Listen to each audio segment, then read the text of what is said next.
In the shadows of New York's underworld, one man became both a legend and a target, evading the law with a fearless defiance.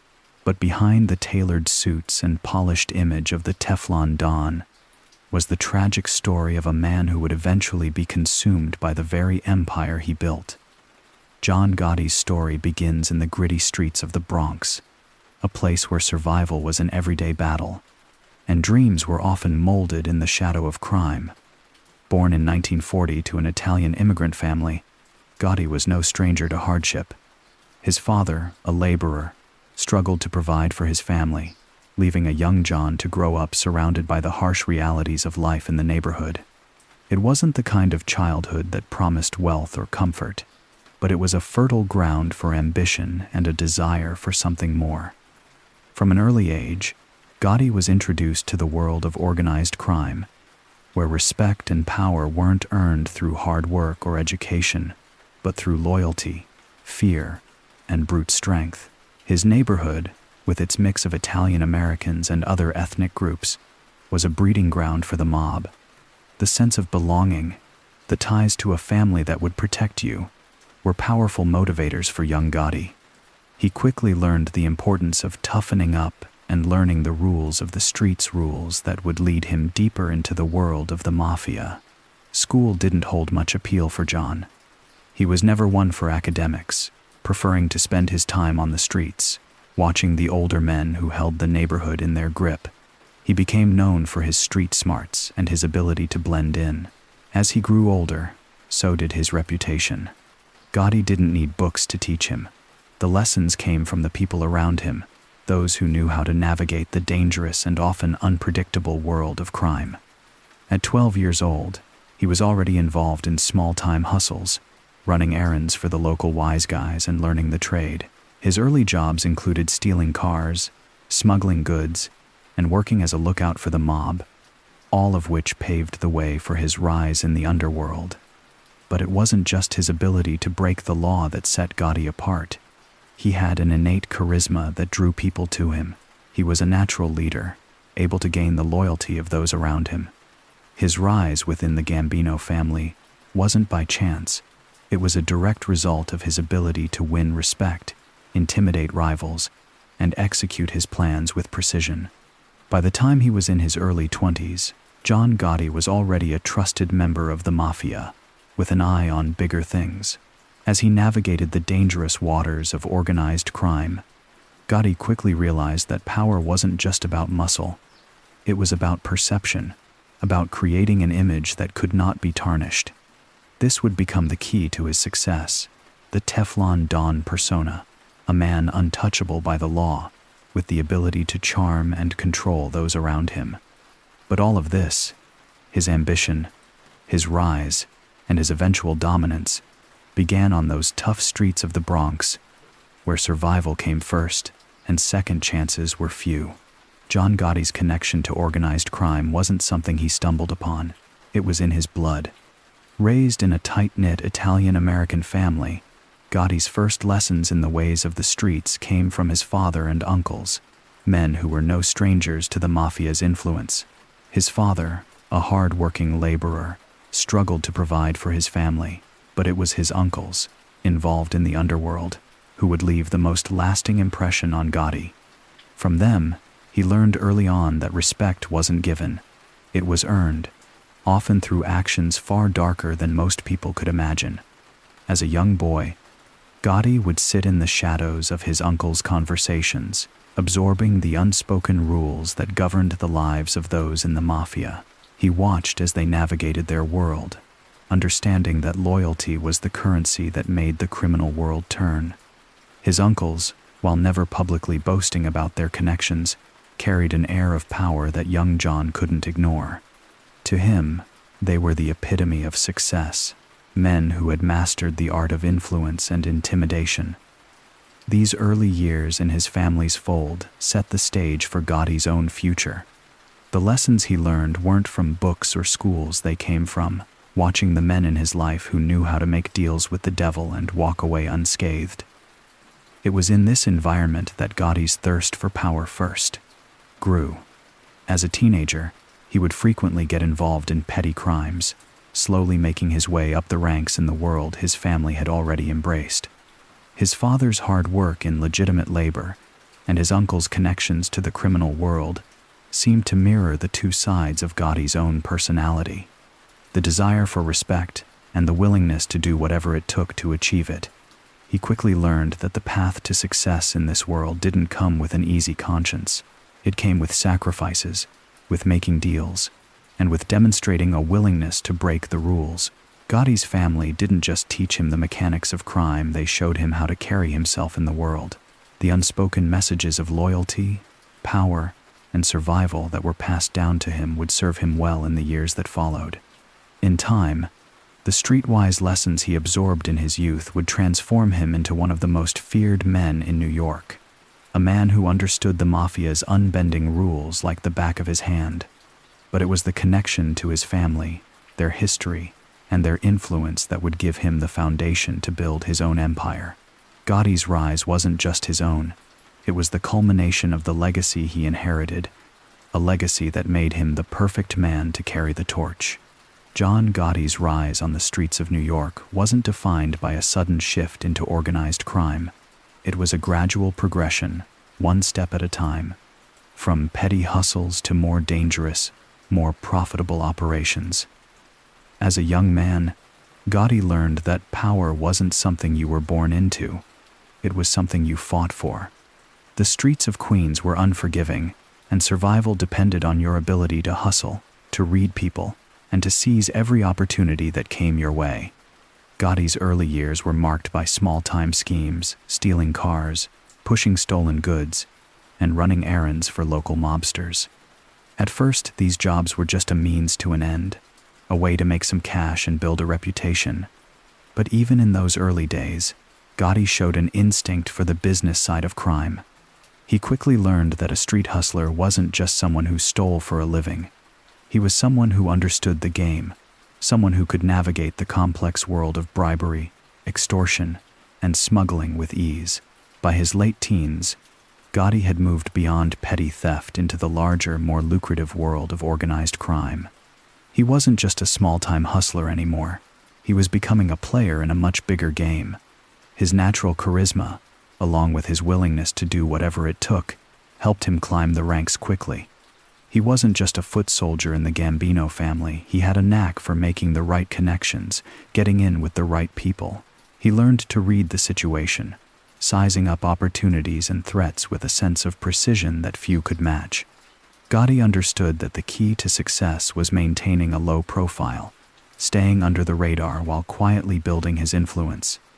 By the time Gotti was in his 20s, he had moved from street-level hustles to more serious operations.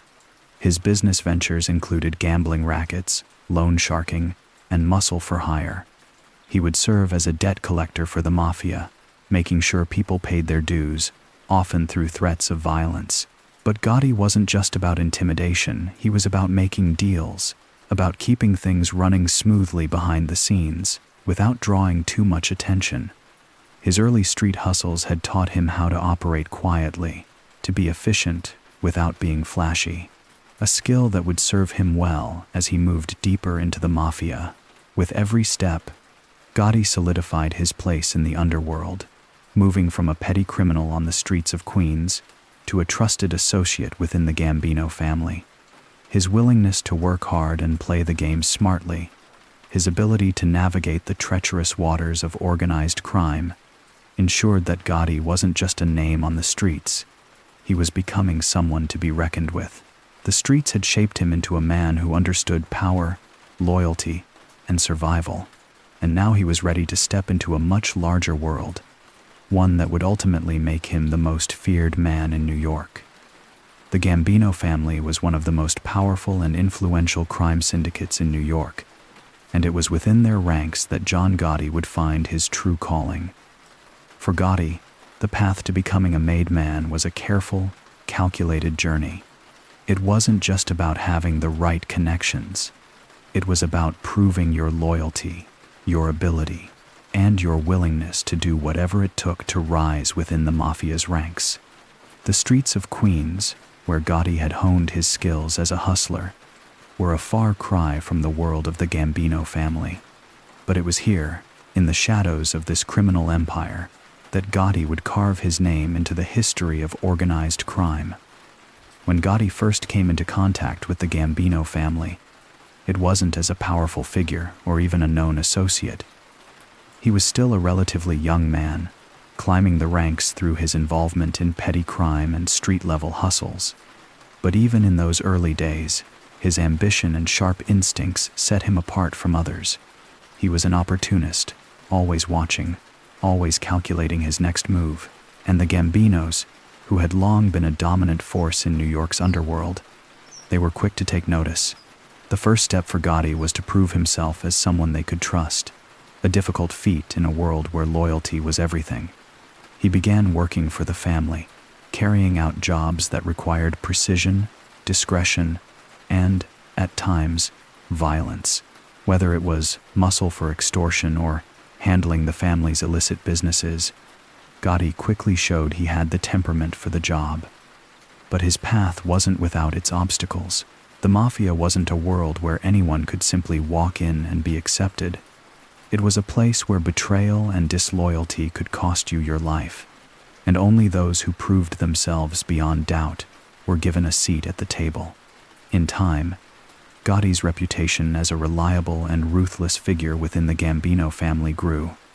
He wasn't afraid to get his hands dirty, but he also had the intelligence to navigate the power structures within the mafia. His ability to avoid the spotlight while quietly handling business made him a valuable asset to the family. And as the years passed, his influence within the organization grew stronger. By the time Gotti was in his early 30s, he had solidified his place as a trusted member of the Gambino family. His rise was inevitable. He had proven his loyalty, shown he had the cunning to thrive in a dangerous world, and most importantly, he had a knack for making the right connections at the right time.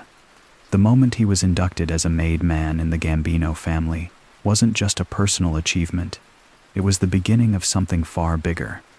It was the moment John Gotti went from being a street hustler to a legitimate power in the underworld. And as he stepped into the ranks of the Gambino family, he knew he was just one step away from achieving the ultimate goal, becoming the head of the most powerful crime syndicate in New York. John Gotti's first major foray into violence was a defining moment in his rise within the mafia.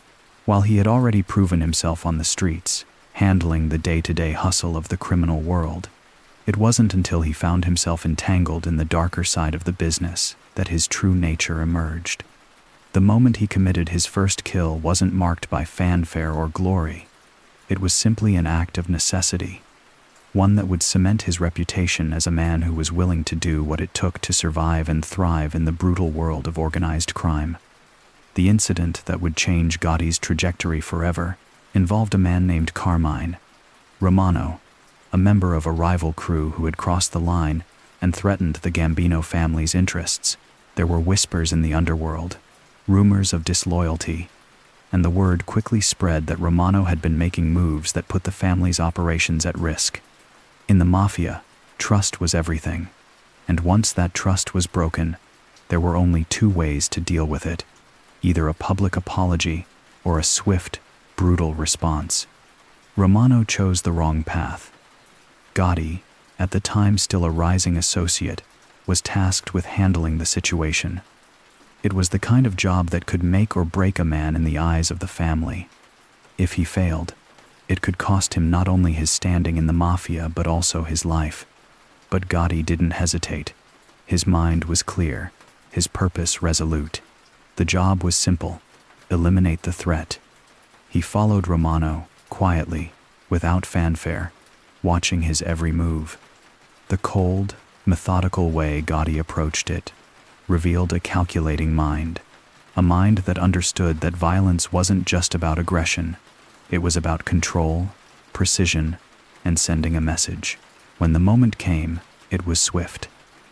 Gotti approached Romano in a quiet, unassuming manner, a man in complete control of the situation. He made no grand gestures, no threats. It was just a job that needed to be done, and Gotti did it without hesitation. The shock and finality of the moment didn't register with Gotti until it was over. He had made his mark, and the job was finished. The kill wasn't celebrated. In fact, it was handled with a kind of grim professionalism that would become a hallmark of Gotti's career. It wasn't about the violence itself. It was about what that violence represented. From that moment on, Gotti was no longer just another member of the crew. He was a man who could be trusted to get things done when the stakes were highest. His reputation for handling business, even when it meant getting his hands dirty, was solidified. And as word spread about the kill, Gotti's status within the Gambino family grew stronger. He had proven that he wasn't afraid to do what was necessary, and in the cutthroat world of organized crime, that was the kind of loyalty and ruthlessness that guaranteed success. John Gotti's reputation as a master of avoiding the law began to take shape in the mid-1980s, when he became a symbol of defiance in the face of relentless government efforts to bring him down. Gotti had already built a powerful network within the Gambino family, but it wasn't until his ability to evade conviction in a series of high-profile cases that he earned the nickname that would stick with him for the rest of his life: the Teflon Don. The moniker was a reflection of his extraordinary ability to slide out of legal traps that would have ensnared anyone else. No matter how tightly the government closed in, no matter how damning the evidence, Gotti somehow always managed to walk away free. The first real test of his skill came with the trial for the murder of Paul Castellano, the boss of the Gambino family.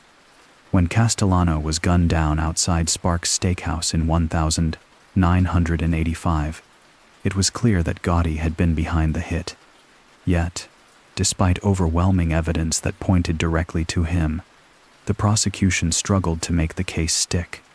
The key witness, a man named Salvatore "Sammy the Bull" Gravano, was set to testify against Gotti, but Gravano, who had been caught up in his own criminal activities, turned out to be unreliable. The defense team, led by the infamous lawyer Bruce Cutler, systematically dismantled the case against Gotti, casting doubt on every witness and every piece of evidence.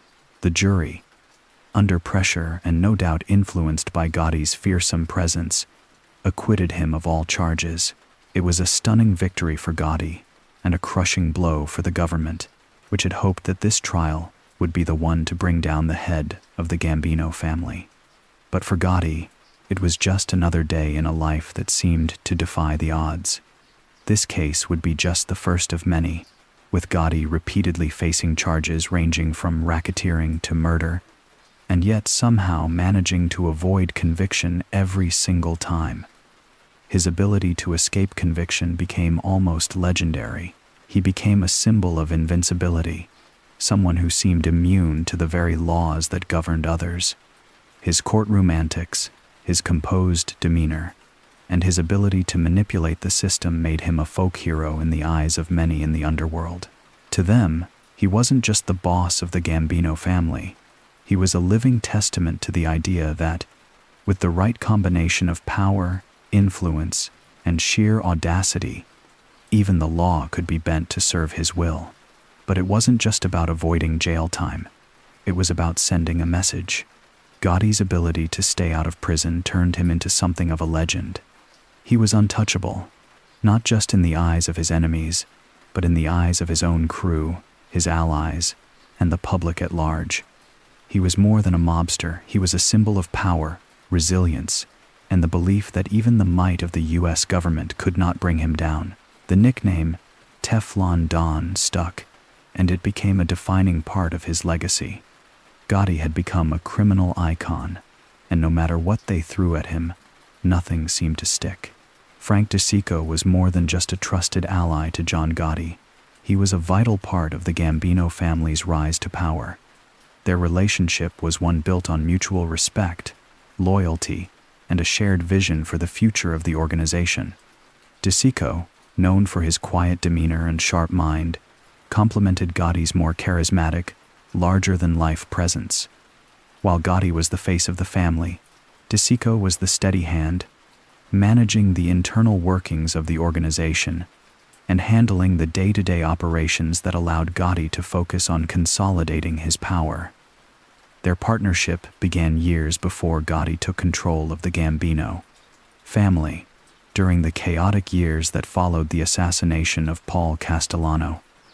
At the time, DeSico was already an established figure within the family, holding a position of influence and authority. Gotti, looking to strengthen his position, recognized DeSico's potential and brought him closer into the fold. DeSico's loyalty to Gotti was unwavering, and the two men quickly became inseparable. Gotti valued DeSico not just for his intelligence and business acumen, but for his discretion and ability to keep the peace within the family. As Gotti's right-hand man, DeSico helped broker deals, manage tensions, and ensure that the family's operations ran smoothly. However, their partnership was not without its challenges. While DeSico's loyalty to Gotti was absolute, there were moments when tensions between the two men became apparent. Gotti's rise to power was not without opposition, and DeSico found himself walking a fine line between maintaining his loyalty to Gotti and managing the interests of other family members. As the underboss, DeSico played a crucial role in keeping the family unified, but there were always rivalries, both within the Gambino family and with other crime syndicates, that threatened to tear it apart. It was in these moments that DeSico's ability to navigate these internal conflicts was most valuable to Gotti. DeSico knew when to apply pressure and when to ease tensions, often making decisions that would allow the family to grow stronger despite the turmoil around them. Their relationship hit a pivotal moment when DeSico, as underboss, was targeted by the very people who once supported him. DeSico's death in 1986, a result of a car bomb that was believed to be orchestrated by a rival faction within the Gambino family, marked a major turning point for Gotti. The assassination of DeSico wasn't just a personal loss, it was a reminder of the fragility of power within the mafia. The underboss had been the one person Gotti could rely on to help keep the family together, and without him, the stakes were higher than ever. DeSico's death left a hole in Gotti's organization, but it also solidified Gotti's control over the family. He had lost a partner, but gained an even firmer grip on power. In the years following DeSico's death, Gotti would reflect on the pivotal role his underboss had played in his rise to the top. DeSico's loyalty, wisdom, and quiet strength had been the foundation on which Gotti's power was built. Without DeSico, Gotti knew that his empire would have been much harder to maintain, and though their partnership had ended in tragedy, the lessons Gotti learned from DeSico's leadership would echo throughout his reign as the head of the Gambino family. The battle for power within the Gambino family was as brutal as it was inevitable. As John Gotti climbed the ranks of the organization, it was clear that the throne he aimed for was not going to be handed to him easily. The family, still reeling from the assassination of Paul Castellano, was divided. Gotti's ruthless ambition clashed with the old guard, and a series of power struggles brewed beneath the surface, threatening to unravel the fragile order within the family. Gotti's rise to the top was not a simple affair. The first major obstacle in his path came with the lingering loyalty to the memory of Castellano, the boss whom Gotti had orchestrated the murder of in 1985. Castellano's supporters within the family were not quick to embrace the new order that Gotti was establishing. These men had their own ambitions, and their refusal to accept Gotti's leadership fueled the tension that hung in the air. Gotti, however, was patient. He understood the importance of timing and the need to keep the peace, at least for a while. While his power grew, he knew that a direct confrontation could destroy everything he had worked for. While the division within the family simmered, Gotti's connections outside the organization played an instrumental role in his consolidation of power. His influence reached into political circles, law enforcement, and even the media. Gotti cultivated relationships with key figures, offering them favors in exchange for loyalty. With his growing reputation as the Teflon Don, no one doubted Gotti's ability to manipulate the system to his advantage. In the eyes of many, Gotti had already become the de facto boss of the Gambino family, even though his position was still unofficial. The real turning point came when the Gambino family's internal strife reached a boiling point. With the murder of Frank DeSico in 1986, one of Gotti's most trusted allies, a message was sent to the remaining holdouts within the family. It was a clear sign that Gotti's control over the family was no longer up for debate. As the old guard began to fade or be eliminated, Gotti solidified his grip on power, leaving behind a trail of bodies and broken alliances. As Gotti ascended to the top, the power struggle within the Gambino family turned into a one-man reign. His ability to avoid convictions, combined with his calculated, cold-blooded leadership, cemented his position as the undisputed boss. Yet, the price of this victory was high. The cost of betraying former allies, silencing dissenters, and eliminating rivals was steep. Gotti's rise to the top was not just a story of ambition and skill. It was a tale of sacrifice, loyalty, and betrayal. As the dust settled, Gotti stood alone at the helm, but the weight of power was beginning to take its toll. The power struggle within the Gambino family had concluded, but Gotti's reign was only just beginning. The plot to assassinate Paul Castellano was as calculated as it was inevitable. Castellano, the head of the Gambino family, had been a figure of power and influence, but his leadership was increasingly viewed as disconnected from the street-level reality of the organization. Under his rule, the family was perceived as losing touch with its roots, as he favored a more corporate approach to the business, relying on distant associates and making decisions that alienated the men who truly ran the day-to-day operations. John Gotti, a rising star within the family, had long grown frustrated with Castellano's leadership. Gotti was a man of the streets, a man who understood the pulse of the neighborhood and had a deep loyalty to the people who made the Gambino family what it was. Castellano, however, seemed more concerned with the political game, aligning himself with powerful figures and pushing the family into the background. Gotti's ambition had been brewing for years, and his disdain for Castellano's leadership was matched only by his belief that the family could thrive under a new boss. But to replace Castellano, there was only one way: through violence. The assassination was a delicate operation, one that required precision, secrecy, and the unwavering loyalty of those involved.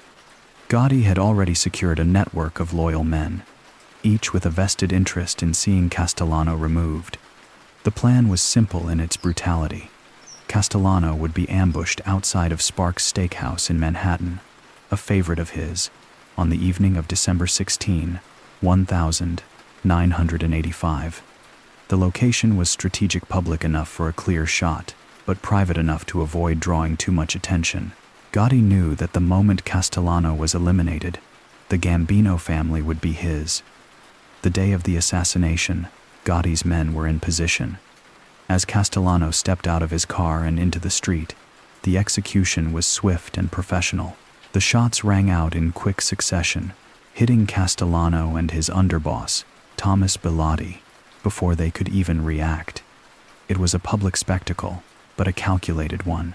No wild shootouts, no unnecessary bloodshed, just two men lying dead in the street, victims of a power play that had been years in the making. Gotti's role in the assassination was carefully orchestrated. Though he was never physically present at the scene, he had masterminded the hit, and the aftermath was a quiet celebration of his calculated brilliance.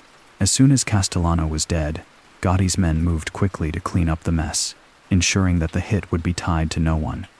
Gotti knew that in this world, silence was as powerful as loyalty, and the quicker the family could distance itself from the killing, the more secure his position would be. In the immediate aftermath, Gotti faced no backlash. Castellano's supporters, confused and disoriented, were easy to control, and Gotti quickly took control of the Gambino family. The hit on Castellano had not only eliminated a powerful rival, but it had also given Gotti the opening he needed to seize the throne. His hands were stained with blood, but in the world of organized crime, Power was the only currency that mattered. With Castellano's death, Gotti was no longer a contender for the throne, he was the king. John Gotti's first major trial was a spectacle that would define his career as a criminal mastermind. By the time he stood in the courtroom, he had already become a legend in his own right, but the trial would be the moment that truly cemented his place in both the underworld and public consciousness. The case, which was centered on the murder of a rival associate, was supposed to be a slam dunk for the prosecution. The evidence seemed overwhelming, the witnesses lined up, and Gotti's involvement was undeniable. Yet, the trial would be anything but straightforward. As the trial unfolded, it quickly became clear that Gotti was no ordinary defendant. He had an uncanny ability to control the narrative, even within the confines of a courtroom. The prosecution's case seemed solid on paper, but it was no match for Gotti's defense strategy, which was as much about manipulation and intimidation as it was about legal prowess. Gotti's lawyers, led by the sharp and experienced Bruce Cutler, worked tirelessly to create doubt, making every witness seem unreliable, every piece of evidence seem circumstantial. But Gotti's true strength lay in his presence. He became the center of attention, not just in the courtroom, but in the media. His cocky demeanor, his sharp suits, and his ability to navigate the legal labyrinth with ease turned him into a folk hero for many in the streets. He was no longer just a mob boss. He was a symbol of defiance against a system that had long been unable to touch him. The media dubbed him the Teflon Don, a man who could seemingly avoid conviction no matter the odds. But it wasn't just his charm and swagger that kept him out of prison, it was the atmosphere he created. The intimidation, the whispered threats, and the constant presence of loyal associates in and out of the courtroom made it clear that Gotti was not someone you crossed. Witnesses disappeared, and those who testified against him found their stories falling apart under intense cross-examination. The case began to unravel in front of the jury, and as the trial dragged on, it became apparent that the prosecution was losing the fight. The trial ended in a victory for Gotti, but it was more than just a legal triumph. It was a personal victory, a reaffirmation of his power and his ability to manipulate the system to his advantage. He had walked out of the courtroom a free man, once again untouched by the law. The media was in awe, but those in the criminal underworld knew that Gotti had only solidified his reputation as a master tactician. He wasn't just a boss anymore, he was a legend, a man who could not be brought down by anything or anyone. In the eyes of the public, the trial was a turning point. Gotti had managed to do what no one thought possible. He had beaten the system at its own game. It was a moment of triumph, but it also set the stage for the downfall that would follow. Gotti had now become more than just a criminal. He was a symbol of defiance, a man who had taken the system head-on and won. But as history would show, every victory in the world of organized crime came with a price, and Gotti's was yet to be paid. John Gotti was not just a crime boss. He was a master of public relations, a man who understood that perception was as powerful as power itself. From the moment he ascended to the top of the Gambino family, Gotti set his sights on controlling the narrative surrounding his rise. He knew that in the world of organized crime, it wasn't enough to be feared, you also had to be admired, respected, and, most importantly, understood on your own terms. So, he began to craft an image, one that would make him a household name and turn him into a symbol of defiance against the establishment. Gotti's relationship with the media was nothing short of symbiotic. He understood the power of a good story, and he played the press like a seasoned conductor orchestrating a symphony. The cameras loved him. He was charismatic, always impeccably dressed, and seemed to exude an air of confidence that made him magnetic. When he was acquitted in his first major trial, the media dubbed him the Teflon Don, a nickname that stuck and only added to his mystique. But Gotti didn't just let the media control his image. He actively manipulated it. He made sure that every appearance, every public statement, and every interaction with the press was an opportunity to reinforce his carefully constructed persona. He was often portrayed as the family man, with a soft spot for the working-class neighborhoods of New York. He built homes for the poor, paid for funerals, and donated money to local causes, all while maintaining a strong presence in the streets. The public loved the idea of Gotti as the Robin Hood of the mafia, a man who took care of his people and made sure they had what they needed. He was a hero to the people in the barrios, a modern-day kingpin who ruled with generosity. The media fed into this, amplifying every good deed while glossing over the bloodshed and the violence that came with his position. At the same time, Gotti knew how to keep his enemies at bay. The press coverage of his trial, his acquittals, and his larger-than-life persona made it almost impossible for anyone to take him down. He made himself untouchable, not just in the legal sense, but in the public eye as well. He became a symbol of defiance, a man who could not be brought to justice no matter how many trials or investigations were thrown his way. His image was too strong, too embedded in the public consciousness, for the law to ever fully touch him. But behind the public facade, Gotti was ruthless. He knew that control over the media was a weapon as powerful as any gun or knife. The press painted him as the charismatic, untouchable kingpin, but it was Gotti who had learned how to manipulate the media to serve his own ends. He wasn't just the boss of the Gambino family. He was the boss of his own story, and that story was one that captivated the world. As he moved through his life, he made sure the world saw only what he wanted them to see, and in the world of crime, that was a skill as dangerous as any. The FBI's war against John Gotti was as much a battle for justice as it was a fight for their own reputation. For years, Gotti had eluded conviction, mocking the system that had failed to bring him down despite all the evidence stacked against him. His acquittals, his ability to walk free no matter how many enemies he made, and his public persona as the Teflon Don made him a constant thorn in the side of the federal government. Gotti was a symbol of defiance, a living reminder that power and corruption could outsmart the law, and that was something the FBI couldn't ignore. The Bureau's obsession with bringing down Gotti became personal. He was no longer just a target. He was a challenge, a man who had escaped their grasp time and time again. They had already tried numerous methods to ensnare him. They had surveillance, wiretaps, informants, but nothing stuck. It didn't matter how many of Gotti's underlings flipped or how much intelligence they gathered. The mafia boss had an uncanny ability to avoid conviction, and the FBI was beginning to feel the weight of their repeated failures. The wiretaps were a constant, ever-present attempt to catch Gotti in the act.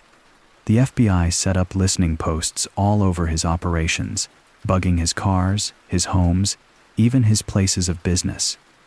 But Gotti was too smart. He had learned the game and understood the stakes. He knew exactly how to play the system, how to speak in ways that avoided incriminating himself while maintaining control over his family's operations. His use of coded language and his careful avoidance of direct involvement in any single crime kept him just out of reach.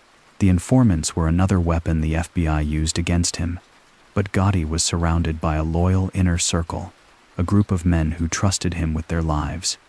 The few who did betray him were quickly weeded out, either by threats or violent retribution. Gotti had created a web of loyalty and fear, one that was almost impossible to break through. Even when informants did step forward, their testimony was often unreliable, contradictory, or outright false. Gotti made sure of that, using his charm and influence to discredit those who would dare to turn on him. The more Gotti slipped through their fingers, the more the FBI ramped up their efforts. They began using every tool at their disposal, launching raids, planting moles within his operations, and even using the media to try and apply pressure. Yet despite their mounting efforts, the man who had come to personify the mafia's unbreakable spirit remained untouchable. The FBI's obsession with him was consuming, but it was also a mark of his power. In many ways, Gotti was winning this war, not by evading the law, but by making the law chase him, with no end in sight. The battle to bring him down was as much about their pride as it was about justice, and Gotti's ability to outwit them was a testament to his genius for manipulation and control. John Gotti's legal team was as much a part of his empire as his loyal underlings or his carefully crafted public image. They were his warriors in the courtroom, the ones who fought battles he could not, using tactics that blurred the lines between law and manipulation. Gotti knew that no matter how powerful he was on the streets, the courtroom was where the real war would be waged, and that's where his team of high-priced, top-tier lawyers came into play. Led by the shrewd and unflappable Bruce Cutler, Gotti's legal defense became almost legendary in itself. Cutler, with his sharp suit and sharp mind, was the perfect man to defend a man like Gotti. He wasn't just a lawyer, he was a master of the courtroom, a man who knew how to manipulate public perception as deftly as Gotti himself. Cutler's strategy was simple: make the government look incompetent, the witnesses unreliable, and the case weak. He had an uncanny ability to sow doubt and create confusion, making even the most damning evidence seem insignificant. Gotti's legal team worked like a well-oiled machine, each member playing their part in crafting a defense that could take on the might of the federal government. The defense was built on several key pillars: discrediting the prosecution's witnesses, focusing on procedural errors, and never allowing the jury to get too comfortable with the case. Every detail was scrutinized, every witness prepared, and every angle explored. The goal wasn't just to win, it was to humiliate the prosecution, to make them look like they were chasing shadows instead of real evidence. The media also played a key role in Gotti's defense strategy, and his lawyers knew how to use the press to their advantage. With every high-profile trial, they fed the public's fascination with the Teflon Don, framing Gotti as a man unjustly persecuted by an overzealous government. They worked tirelessly to cultivate Gotti's image as a victim of the system, turning the courtroom into a spectacle that the public couldn't look away from. Gotti's lawyers knew that the court of public opinion was just as important as the court of law, and they used every media outlet available to keep his name in the headlines. But Gotti's legal team wasn't just about making headlines or drawing sympathy. They were experts in the technicalities of the law, and their success was due to their relentless attention to detail. They found loopholes in the system, exploited legal gray areas, and used every trick in the book to delay proceedings, suppress evidence, and challenge witnesses. Gotti's ability to escape conviction time and time again was as much a testament to his lawyer's skills as it was to his own. In the end, it wasn't just Gotti's underworld power that kept him out of prison. It was his team's mastery of the legal system, their ability to navigate its complexities with a precision that matched his own. They weren't just defending him, they were part of his empire, the final line of defense against a government determined to take him down. And in the end, it was this combination of street smarts and legal expertise that allowed Gotti to keep his Teflon reputation intact for so long. John Gotti's rise to power wasn't just about violence and manipulation, it was about image. And he knew better than anyone how to craft one that would make him not just feared, but admired. The media, ever hungry for drama, fed right into Gotti's carefully orchestrated public persona as the Dapper Don. In a world where mobsters were expected to blend into the shadows, Gotti stood out like a beacon, wearing his flashy suits and gold watches as symbols of not only his power, but his style. Gotti's appearance was meticulous. He was always well-dressed, always sharp, always polished, making sure every suit was tailored to perfection. The Dapper Don was never seen in anything less than a designer suit, his hair combed back just right, his demeanor oozing confidence. His wardrobe was a reflection of who he was, a man who played by his own rules, a man who understood the importance of presentation. His appearance was calculated to evoke respect, but also to spark curiosity. He wanted the press, the public, to look at him and think, "That's the man in charge," and they did. With every public appearance, Gotti cemented his status as a mob boss who didn't just run the streets, he ruled them with style. It wasn't just the suits that made Gotti's persona memorable. His ability to charm the media played a huge part in his rise to fame. He wasn't the brooding, silent gangster that people expected. He was outspoken, charismatic, and often seemed to be enjoying the attention. Gotti didn't shy away from the press. He embraced it. He knew how to turn every interview, every photograph, into an opportunity to reinforce his image as the powerful and stylish leader of the Gambino family. His face appeared everywhere on the covers of newspapers, in television interviews, and on magazine spreads. He was as much a part of the media landscape as any Hollywood star. The press, in turn, became fascinated by him. Gotti wasn't just a mob boss, he was a spectacle. His lavish lifestyle, his effortless charm, his sharp clothes, everything about him seemed tailor-made for the tabloids.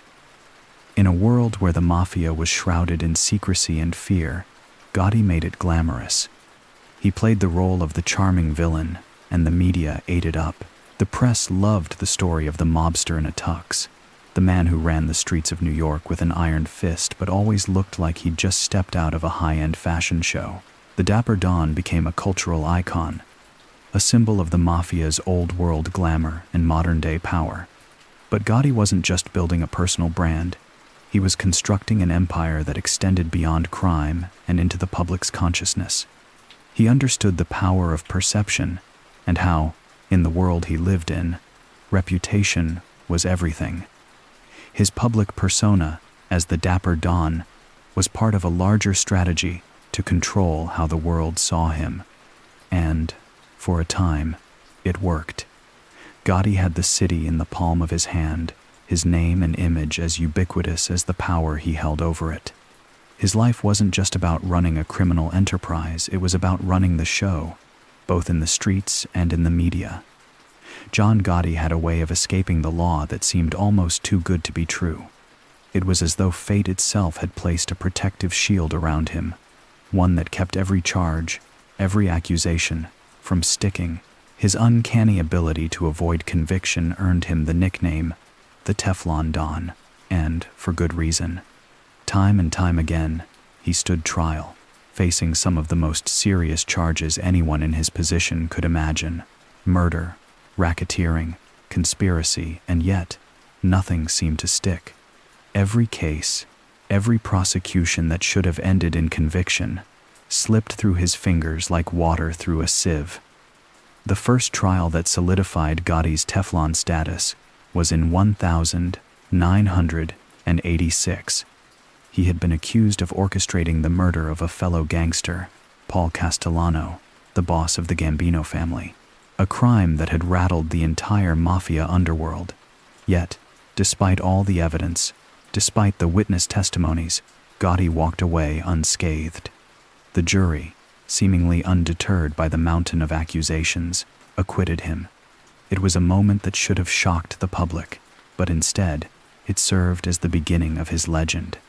Gotti's defense team, made up of some of the most skilled lawyers in the country, played their part. But it was his own ability to manipulate the courtroom, to create doubt, that made the difference. The media, still captivated by his charm and power, began to write about him as though he was untouchable. The case didn't just fail to convict him, it was a spectacle. And Gotti loved every moment of it. But his luck wasn't just down to the skills of his legal team. There was a deeper force at play, his understanding of the game. Gotti had an uncanny ability to influence the proceedings, to intimidate witnesses, to make sure that the right people were in the right place at the right time. If the evidence wasn't enough to free him, then it was the jury, the witnesses, and the very system that seemed too terrified of him to bring him down.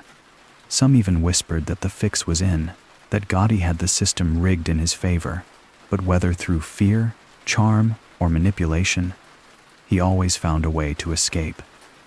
As the years passed and more trials came and went, Gotti's reputation as a man who couldn't be convicted grew.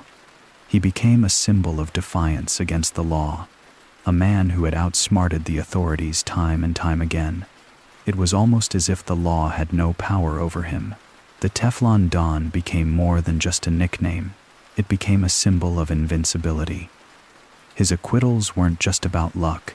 They were the result of an entire system failing to bring him to justice. And Gotti, basking in his success, began to wear the moniker like a badge of honor, a testament to his cunning, his charisma, and the sheer force of his will. The downfall of John Gotti wasn't sparked by the law or the FBI, but by someone far closer to home, Salvatore, Sammy the Bull, Gravano. Gotti had built his empire with Gravano by his side, a loyal underboss who had been his right hand for years. Gravano had been deeply involved in the Gambino family's operations, helping Gotti maintain control over the streets of New York. To Gotti, Gravano was not only a trusted ally, but a brother in arms. However, as it often goes with loyalty in the world of organized crime, things took a turn when the weight of betrayal grew too heavy to ignore. Gravano's decision to turn on Gotti was as calculated as it was devastating. Behind the scenes, a power struggle was brewing. While Gotti reveled in the attention and public persona he had cultivated, Gravano had grown tired of being in the shadows. He had become increasingly disillusioned with Gotti's leadership and his extravagant lifestyle, which, in Gravano's eyes, put the entire family at risk. Gotti's cocky demeanor, his constant media presence, and his public bravado made him a target for the authorities, and Gravano saw that it was only a matter of time before the law would catch up with the Teflon Don. Gravano's choice to flip came not out of some sudden moral awakening, but as a way to preserve his own freedom and future. In 1991, he was arrested on a slew of charges, including murder and racketeering, and facing life in prison.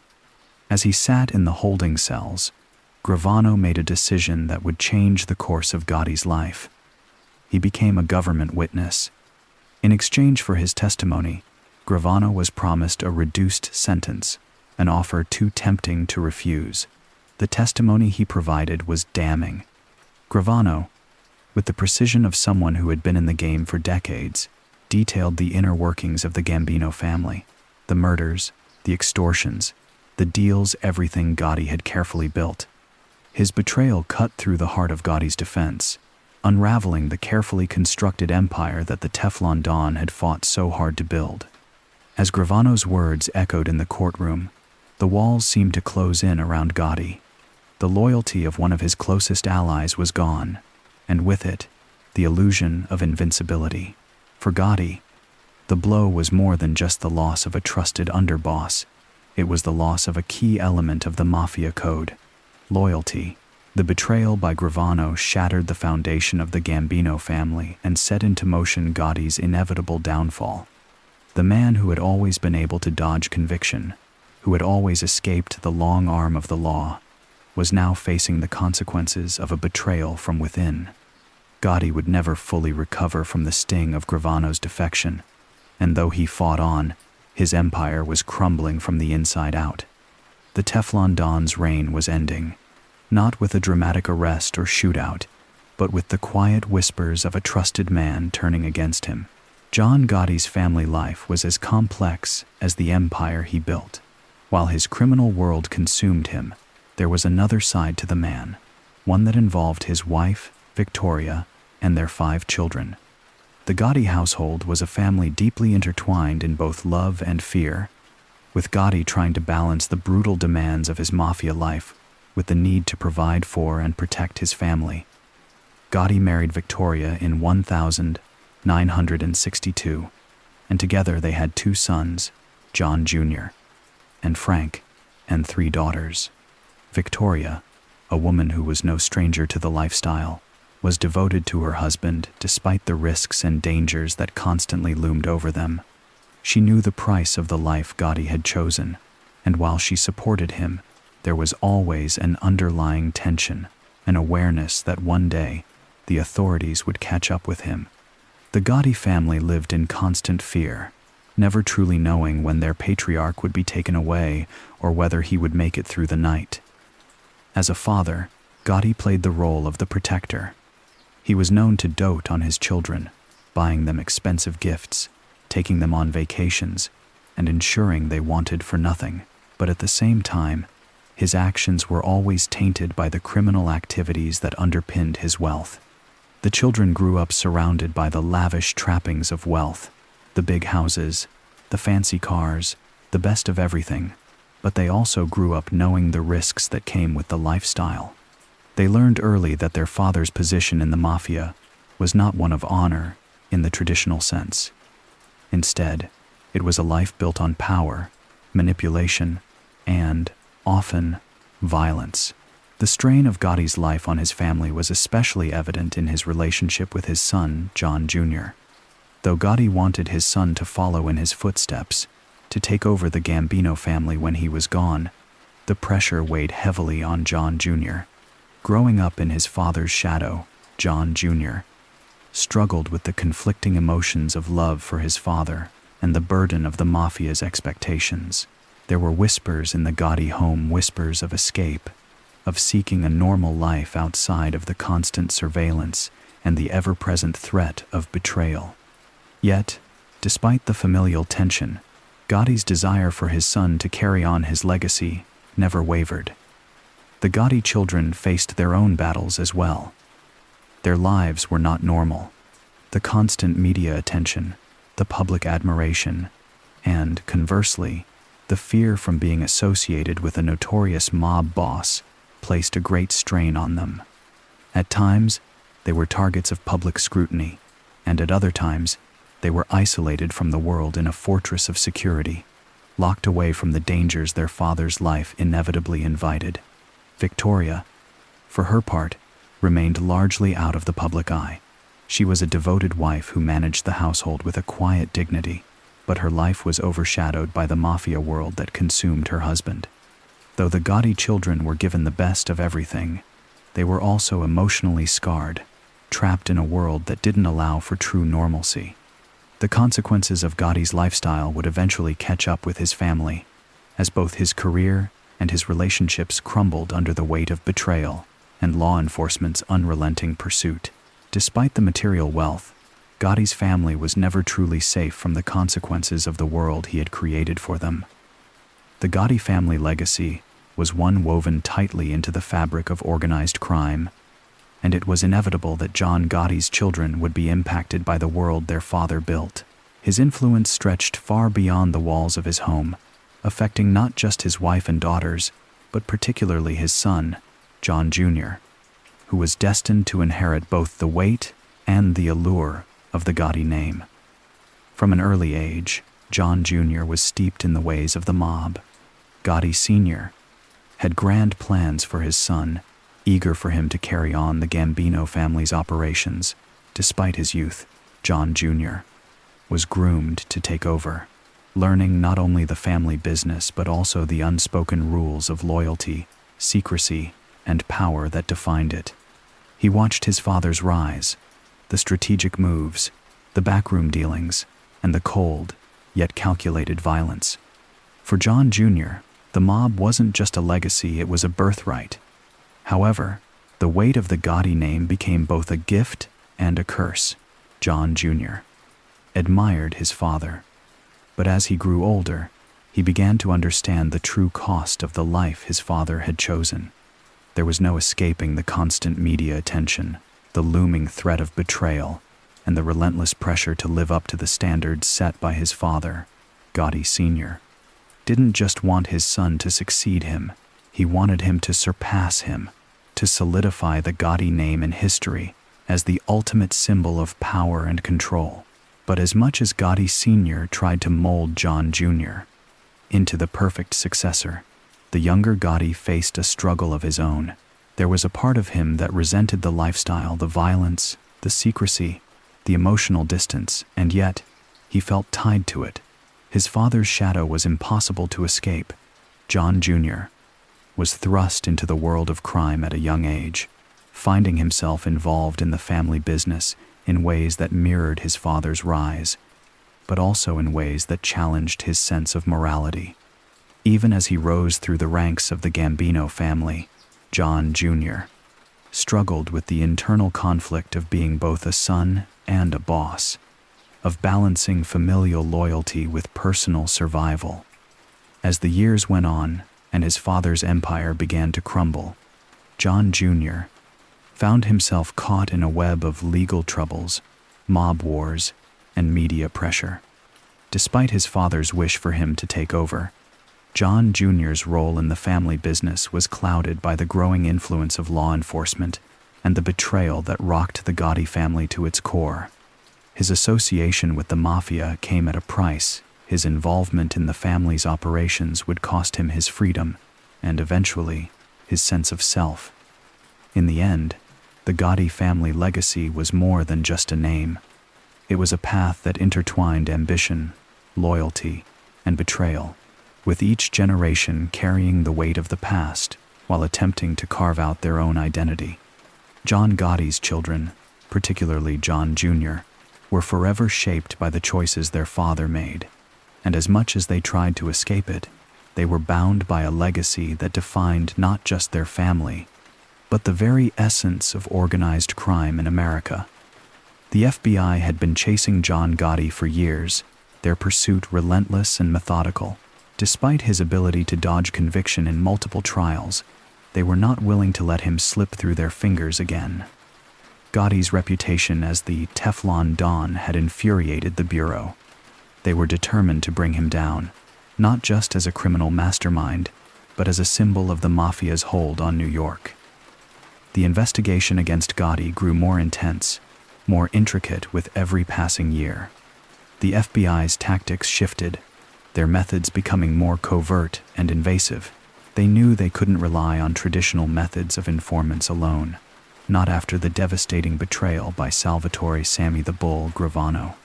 They had to build a case that was airtight, and they would stop at nothing to do so. Wiretaps became their key tool. They planted them in places Gotti never would have suspected, from his cars to his homes. Every conversation was fair game, every phone call recorded. But it wasn't just about catching him in the act, it was about building a portrait of the man, documenting his every move, his relationships, his network. They tapped into the conversations of his closest associates, slowly weaving together a tapestry of criminal activity that Gotti thought was hidden in plain sight. The FBI also made use of electronic surveillance, watching Gotti's every move with increasing precision. They had agents on the ground, shadowing him from the moment he left his house until the moment he returned. Their efforts were constant and invasive, trying to catch him off guard in one of the many public settings he frequented. They scoured his businesses, his social circles, his family ties, looking for that elusive crack that would break his armor. But it wasn't until they found a key witness, a former associate who had grown tired of the life and was willing to testify against Gotti, that their case gained real momentum. The witness's testimony was damning, offering the missing piece of the puzzle the FBI had been desperately searching for. The Teflon Don had finally met his match in the form of a man who once stood by his side. The wiretaps and witness testimony combined to create an unshakable case. The evidence against Gotti was irrefutable. It wasn't just one trial or one case, it was a mountain of evidence that the FBI had painstakingly compiled over years of surveillance. The once untouchable mob boss was now within their grasp. When the moment finally came, when Gotti was arrested once and for all, it was the culmination of years of investigation, decades of work. The FBI had pushed through every obstacle, every roadblock, and had finally succeeded in bringing down the man who had once been untouchable.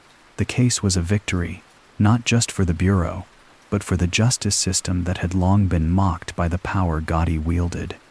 And as Gotti's empire crumbled, the FBI stood at the front, proud of their persistence, knowing that they had brought an end to a reign that had lasted far too long. The year 1992 marked the beginning of the trial that would come to be known as the trial of the century in the world of organized crime. John Gotti, the Teflon Don, had evaded conviction for years, but this time, the stakes were higher than ever. It wasn't just another case, it was the culmination of the FBI's tireless efforts. a full-scale war between one of the most powerful men in New York's underworld and the justice system that had finally cornered him. The trial was held at the federal courthouse in Manhattan, and the entire city seemed to hold its breath. Gotti's reputation as a criminal mastermind had already been solidified through his earlier trials, and he had skillfully danced through legal loopholes, using a combination of charm, resources, and intimidation. But this time, the evidence was insurmountable, and the prosecution was prepared to throw everything they had at him. The charges were serious: murder, racketeering, conspiracy, and everything in between. Gotti stood accused of orchestrating numerous killings, running one of the most powerful mafia families in the country, and keeping his hands clean while others did the dirty work. His name had been linked to an array of criminal activities, from drug trafficking to loan sharking, and his power over the Gambino family was undeniable. But what made this trial different was the amount of incriminating evidence the prosecution had gathered. They had wiretaps, informants, and surveillance that painted a damning portrait of Gotti's operations. They even had a crucial witness: Salvatore, Sammy the Bull, Gravano, once Gotti's trusted underboss, who had turned on him and agreed to testify. Gravano's testimony was a game-changer, unraveling the very core of Gotti's empire. The trial was more than just a legal battle. It became a spectacle, watched by millions both inside and outside the courtroom. The media had a field day, eager to cover the rise and fall of the Teflon Don. Gotti's defense team was top-notch, working tirelessly to discredit the evidence and poke holes in the prosecution's case. They attacked Gravano's credibility, casting doubt on his motives and painting him as a liar trying to save himself from a long prison sentence. But despite their best efforts, the truth was undeniable. Gotti's empire had been built on violence and corruption, and the case against him was airtight. As the trial dragged on, Gotti's public image began to shift. The man who had once been untouchable, revered in some circles as a kingpin and feared by others, was now in the spotlight for all the wrong reasons. His bravado that had once made him a media darling, began to fade as the gravity of the situation set in. The stakes had never been higher, and the consequences were clear. If convicted, Gotti would spend the rest of his life behind bars. When the jury finally deliberated, the tension in the courtroom was palpable. After all the years of evading justice, it was now in their hands. The trial, however, would come to a shocking conclusion. Gotti was found guilty on some charges but acquitted of others. Despite the damning evidence and the testimony of his former underboss, the Teflon Don's reputation for beating the system remained intact, at least for the moment. But his reign was no longer as secure as it once had been. The trial was a turning point, signaling the end of an era and the beginning of the slow unraveling of his empire. Gotti's final stand in 1992 was one of the most dramatic moments of his life, a culmination of years of defiance, manipulation, and a carefully constructed persona. The Teflon Don, who had slipped through the cracks of justice time and again, found himself facing the full weight of the law in what would become the trial that would ultimately bring him down. His charm, his bravado, and his ability to avoid conviction had made him a legend. But this time, the stakes were too high, and the evidence too overwhelming. From the very beginning, Gotti had fought back against the system with every tool at his disposal: his wealth, his lawyers, his network of contacts, and his ability to sway public opinion. He had always prided himself on being untouchable, a man who could manipulate the media, the law, and the very people who tried to bring him to justice. But as the trial unfolded, his aura of invincibility began to crack. The key blow came when Sammy the Bull Gravano, once Gotti's most trusted ally, turned on him. Gravano's testimony was a dagger to the heart of Gotti's empire. The man who had once been his right hand now painted a picture of the ruthless criminal mastermind Gotti truly was. Gravano's detailed accounts of murder, bribery, and the inner workings of the Gambino family painted Gotti as the orchestrator of the crimes, making it impossible for Gotti to deny his role in the criminal underworld. The fact that his own underboss had betrayed him, had turned his back on their brotherhood for his own survival, marked the beginning of the end for Gotti. The jury deliberated for what seemed like an eternity, with Gotti remaining in his seat, as cool and composed as ever. He had grown accustomed to this ritual, the grand display of confidence, the steely resolve that had carried him through so many trials before. But there was an undeniable tension in the air now, an unfamiliar sense of uncertainty. Gotti had always managed to pull through, but this time it felt different. The evidence was too strong, and the witness against him too credible.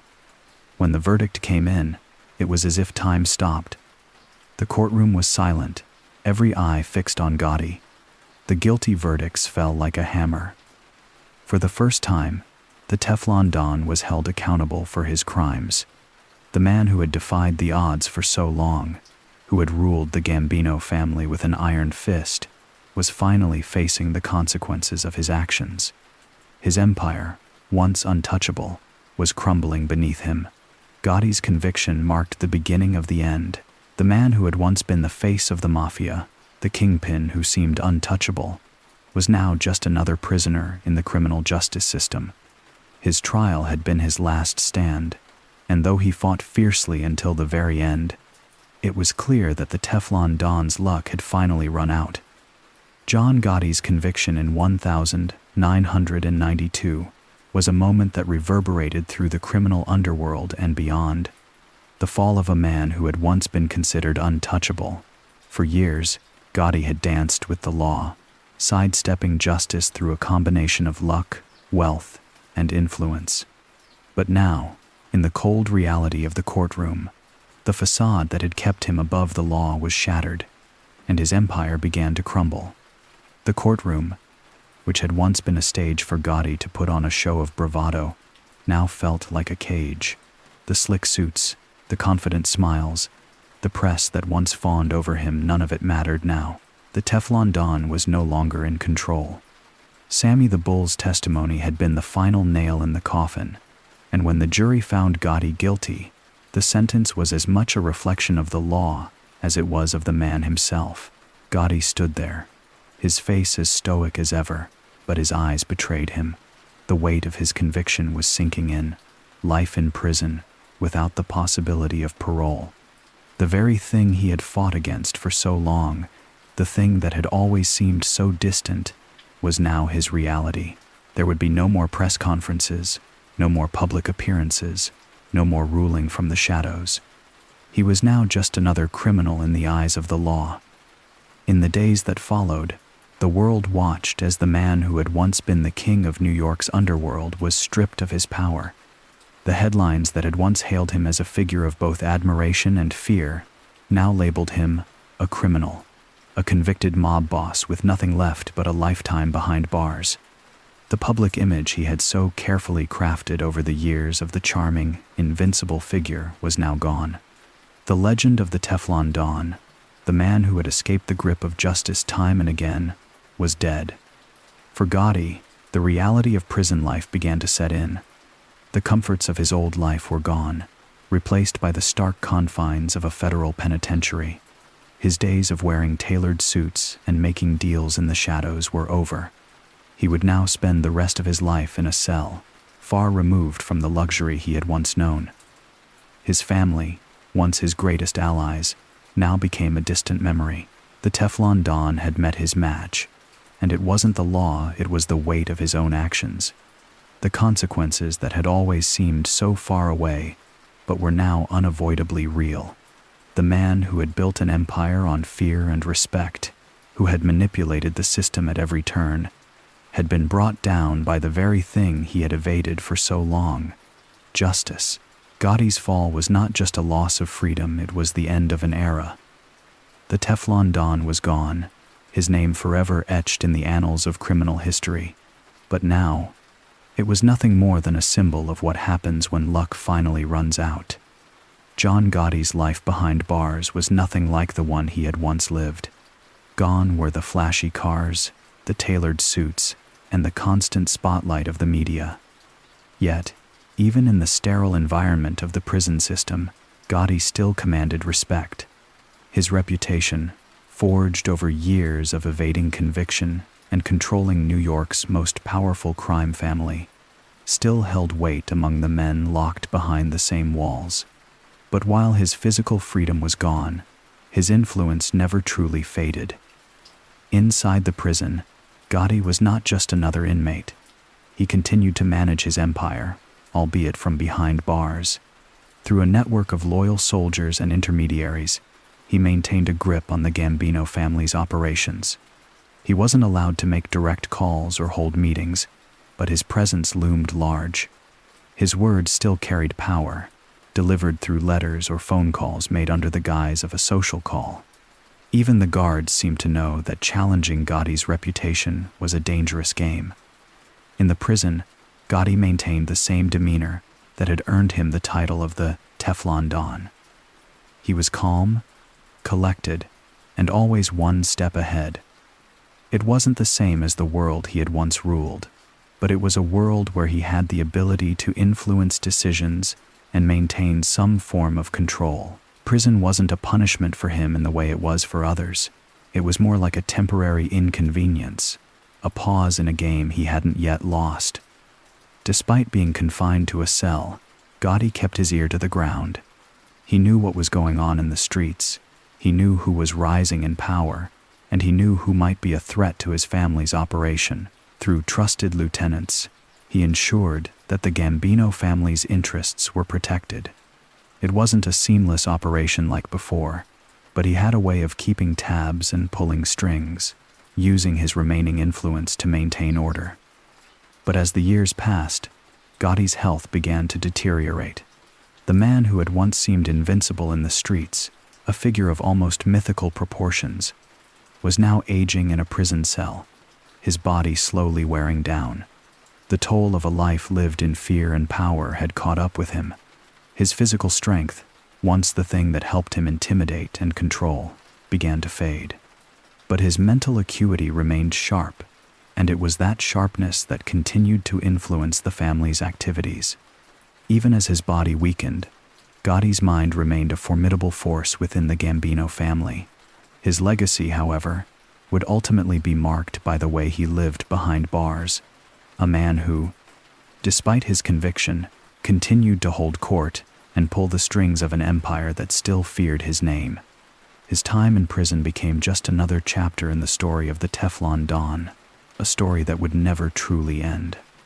The fall of John Gotti left a vacuum within the Gambino family, one that had once been filled with his iron fist and strategic brilliance. With the Teflon Don behind bars, there was no immediate successor who could seamlessly step into his shoes. The family's structure, once meticulously crafted under Gotti's direction, began to shift. Gotti's imprisonment marked the beginning of a new era for the Gambino family, an era where power would no longer be consolidated in the hands of a single man, but rather fractured among those who had learned the art of survival in the shadows of a fallen king. In the immediate aftermath of Gotti's conviction, his underboss, Salvatore "Sammy the Bull" Gravano, was poised to take control. But the trust between the two men had long been strained, and Gravano's eventual betrayal shattered the already fragile foundations of the family's power. With Gravano flipping and cooperating with the government, he not only removed himself from the equation, but exposed the underlying cracks in the Gambino family's operations. This left many wondering whether the organization could withstand the loss of its charismatic leader, and if the family's dominance could be maintained in a world that was rapidly changing. In Gotti's absence, his sons, John Jr. and his brothers, were thrust into the spotlight. But the rise of the next generation wasn't an easy one. While John Jr. had been groomed for the role, his ascent was met with skepticism from both allies and enemies alike. The new leaders of the Gambino family faced an uphill battle, trying to hold on to the legacy of their father while navigating the increasingly precarious world of organized crime. The law enforcement efforts to dismantle the family were stronger than ever. and the younger Gotti's ability to maintain the family's influence was continuously challenged. At the same time, the structure of organized crime in New York was shifting. Other families were beginning to consolidate their power, seeking to fill the void left by the Gambino family's instability.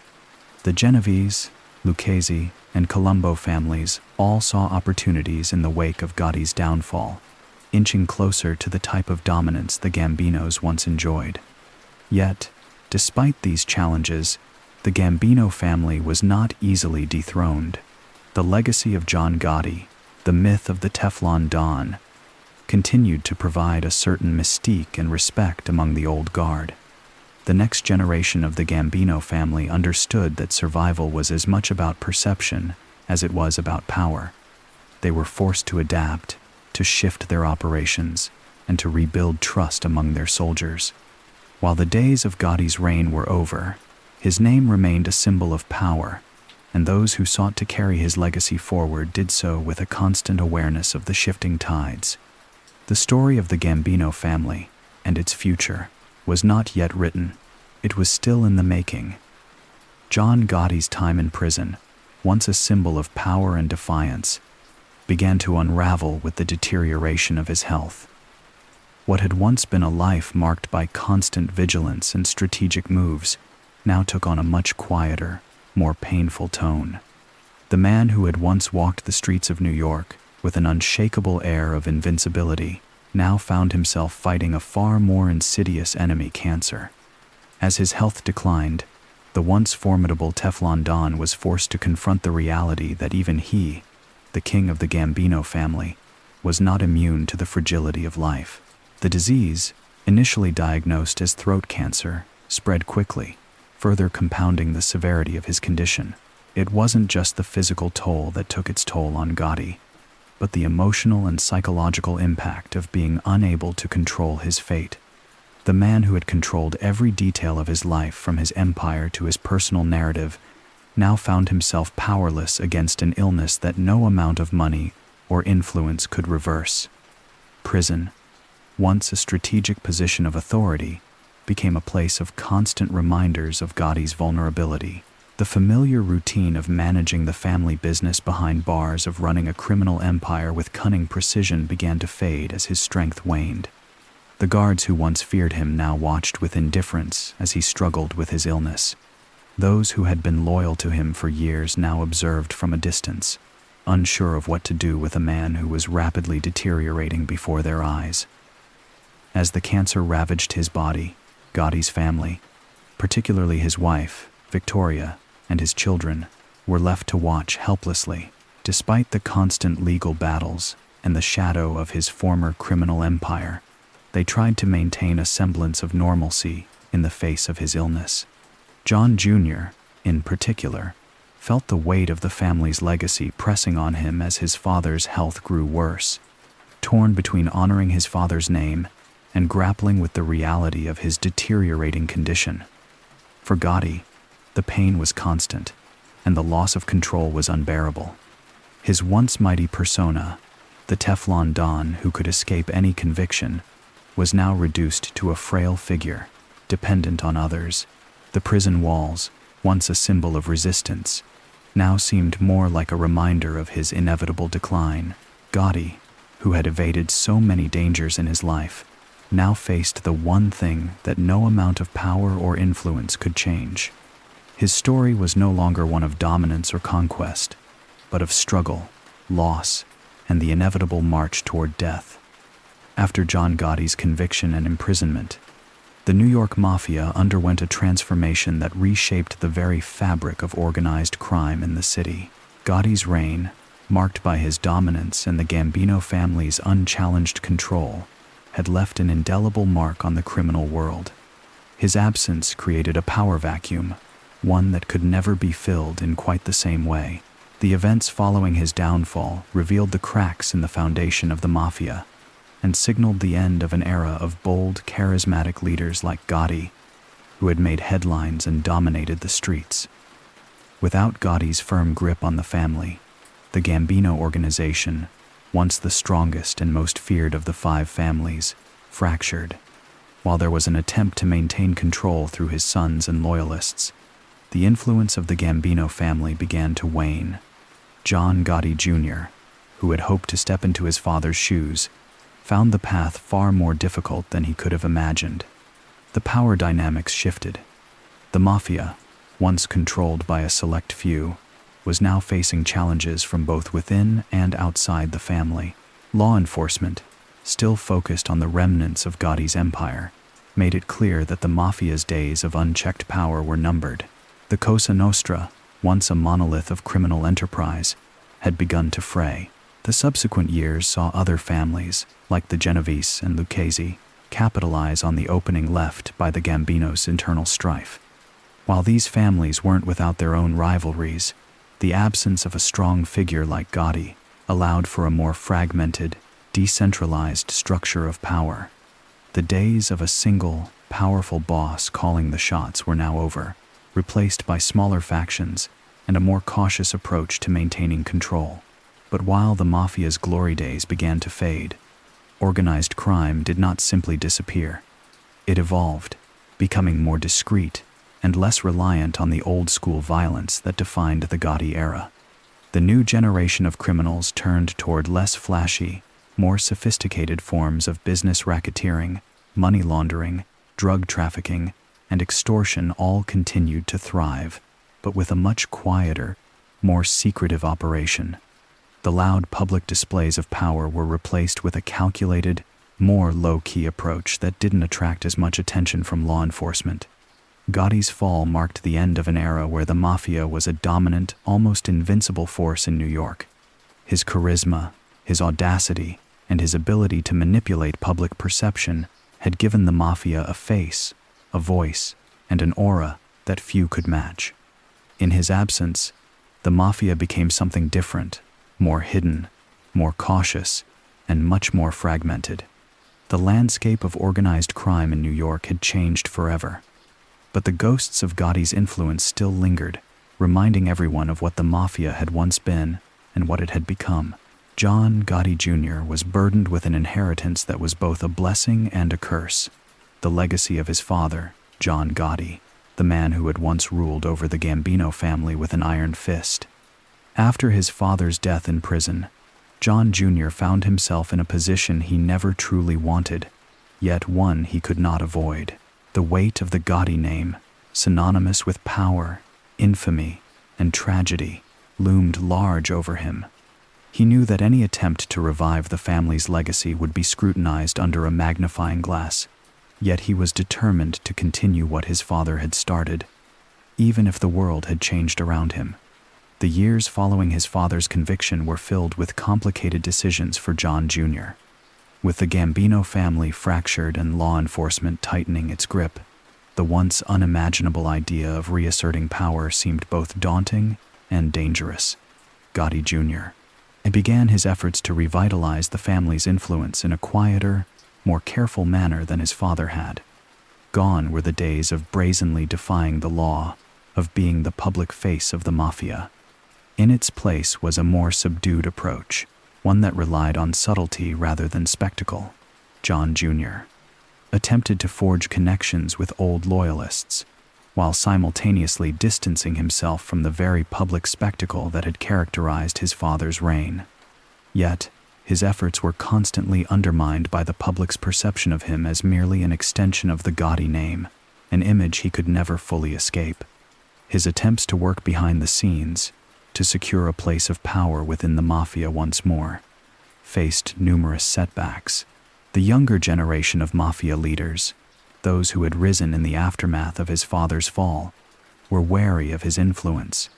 They were hesitant to accept a Gotti as their leader, knowing the media's relentless scrutiny would follow any such decision. Despite his attempts at a quieter path, Gotti Jr. was continually pulled back into the public eye, whether he liked it or not. His presence in the courtroom, facing charges of his own, and fighting the federal government's relentless pursuit, only further cemented his status as a symbol of the Gotti legacy. His every move, from business dealings to family dynamics, was watched with bated breath by both supporters and critics alike. He knew that his efforts to revive the Gambino family could never reach the heights his father had once achieved. The world had changed too much for that. Still, John Jr.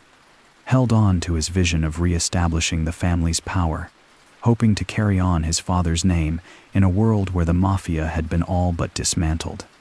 Yet with each attempt, it became clearer that the Gotti legacy was a double-edged sword, one that would continue to haunt him for the rest of his life. John Gotti's rise to infamy transcended the world of organized crime and firmly planted him in the realm of popular culture. His larger-than-life persona, his ability to evade conviction time and time again, and his suave demeanor made him a figure who fascinated not just the criminal underworld but the general public as well. To some, he was the epitome of the American gangster. To others, a villain to be despised. But regardless of how he was viewed, Gotti became an icon, a symbol of the mafia's enduring power, and an image that would shape the way mobsters were portrayed in the media for years to come. The media's portrayal of Gotti as the Teflon Don cemented his place in the public's consciousness. His ability to escape conviction, despite the mounting evidence against him, was a story that gripped the nation.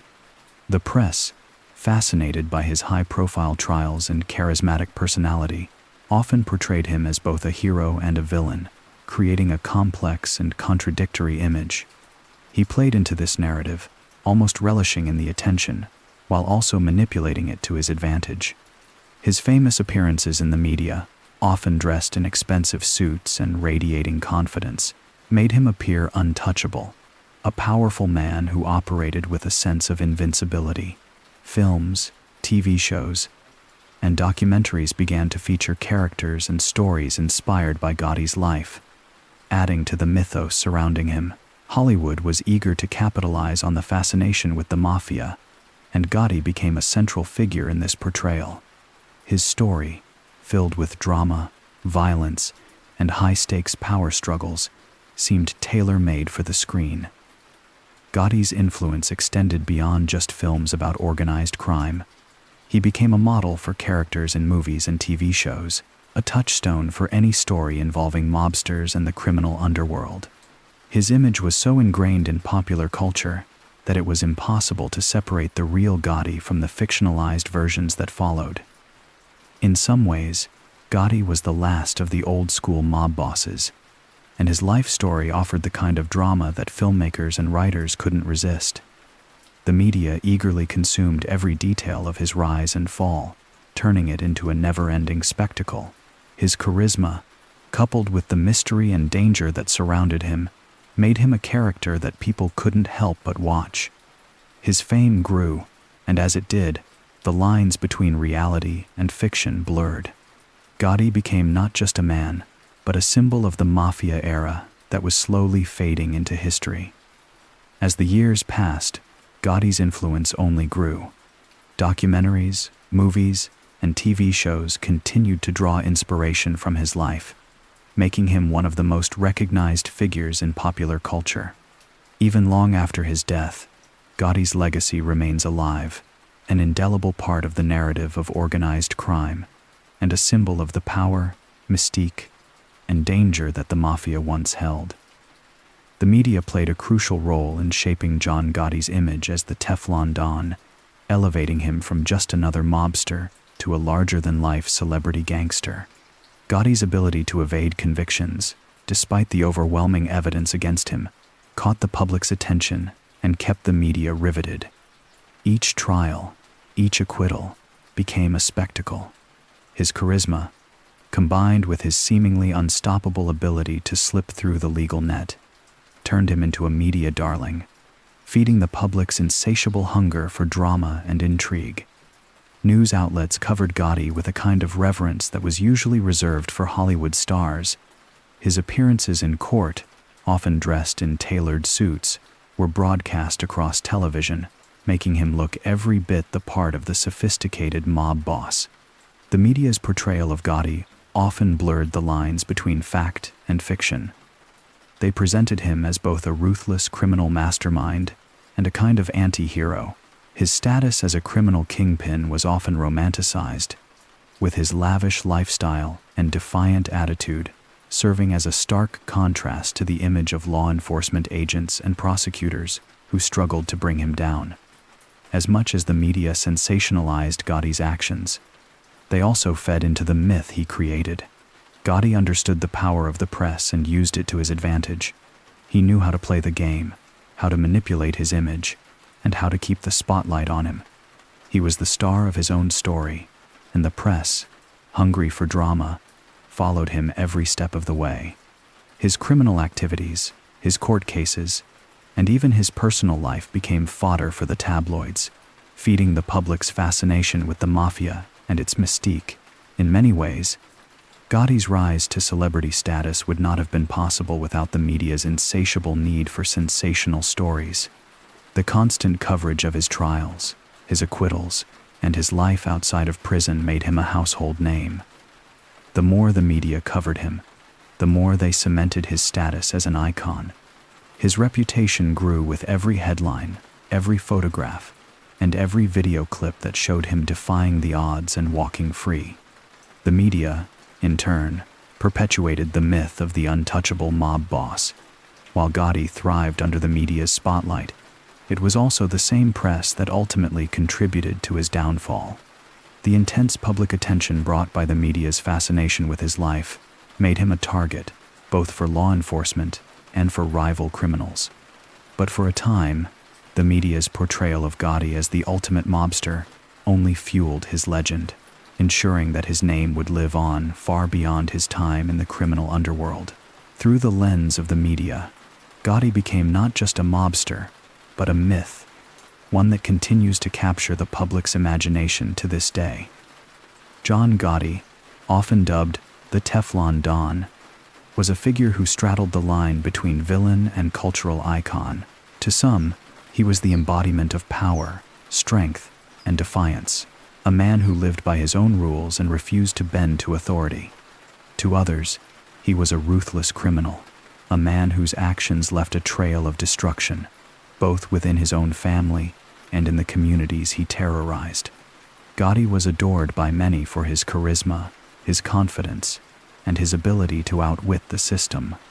His flair for fashion, his flashy lifestyle, and his larger-than-life persona made him a magnet for attention, especially from the media, who often depicted him as a suave, untouchable figure.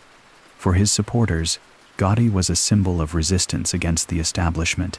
His defiance in court, his ability to manipulate the press, and his apparent disregard for the law made him a folk hero of sorts.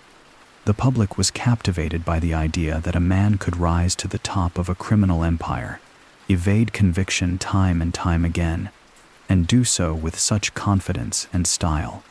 His followers admired him not just for his wealth, but for the way he carried himself. He became a symbol of strength and independence, a man who refused to be defeated by a system that seemed to work against him. However, for others, Gotti was nothing more than a villain, a cold-blooded killer who used fear and intimidation to build his empire. His reputation as a mob boss who orchestrated murders, racketeering, and countless other illegal activities painted him as the very embodiment of the mafia's dark side. For those who lived in the neighborhoods that Gotti controlled, he was the face of violence, terror, and corruption. He was a man who thrived on power and was willing to destroy anyone who stood in his way. To these individuals, Gotti was a symbol of everything that was wrong with organized crime. Despite the stark contrast in perceptions, Gotti's cultural impact cannot be overstated. His story became a piece of modern folklore, with his name becoming synonymous with the mafia itself. He inspired films, TV shows, and books, all of which sought to capture the complexities of his character. In many ways, Gotti was both a villain and a misunderstood figure, adored by those who saw him as a hero, and despised by those who saw him for what he truly was, a criminal mastermind. The paradox of Gotti's legacy lies in the fact that, even in death, he remains a figure that is both admired and vilified. For some, his story represents the American dream gone awry, a man who rose from humble beginnings to achieve great power, only to fall due to his own hubris. For others, Gotti will always be remembered as the archetypal gangster, a villain whose legacy still casts a shadow over the streets he once controlled. Ultimately, John Gotti's status as a cultural icon is a testament to the complexity of his character, an enigmatic figure whose life continues to fascinate and divide. John Gotti's final years were a quiet contrast to the dramatic rise and fall that defined his earlier life. In the months leading up to his death in 2002, he had already been stripped of much of the power that once made him one of the most feared men in the world. After spending years behind bars, his health had begun to deteriorate rapidly. The man who had once evaded conviction and outsmarted the authorities at every turn was now facing a battle he couldn't win. Diagnosed with throat cancer, Gotti's body, once a symbol of strength, slowly succumbed to the ravages of the disease. In the prison where he spent his last days, Gotti lived a life of solitude, surrounded by the same walls that had held him for much of his life. He was no longer the Teflon Don, the man who could escape any charge. He was now an aging criminal, isolated from the world he had once controlled. His health, once resilient in the face of every challenge, had now become his greatest enemy. There was no media attention, no flashy court trials, no enemies to outwit, just the quiet, persistent ticking of time. During this period, his family remained a central part of his life, although the years of tension and betrayal had taken their toll.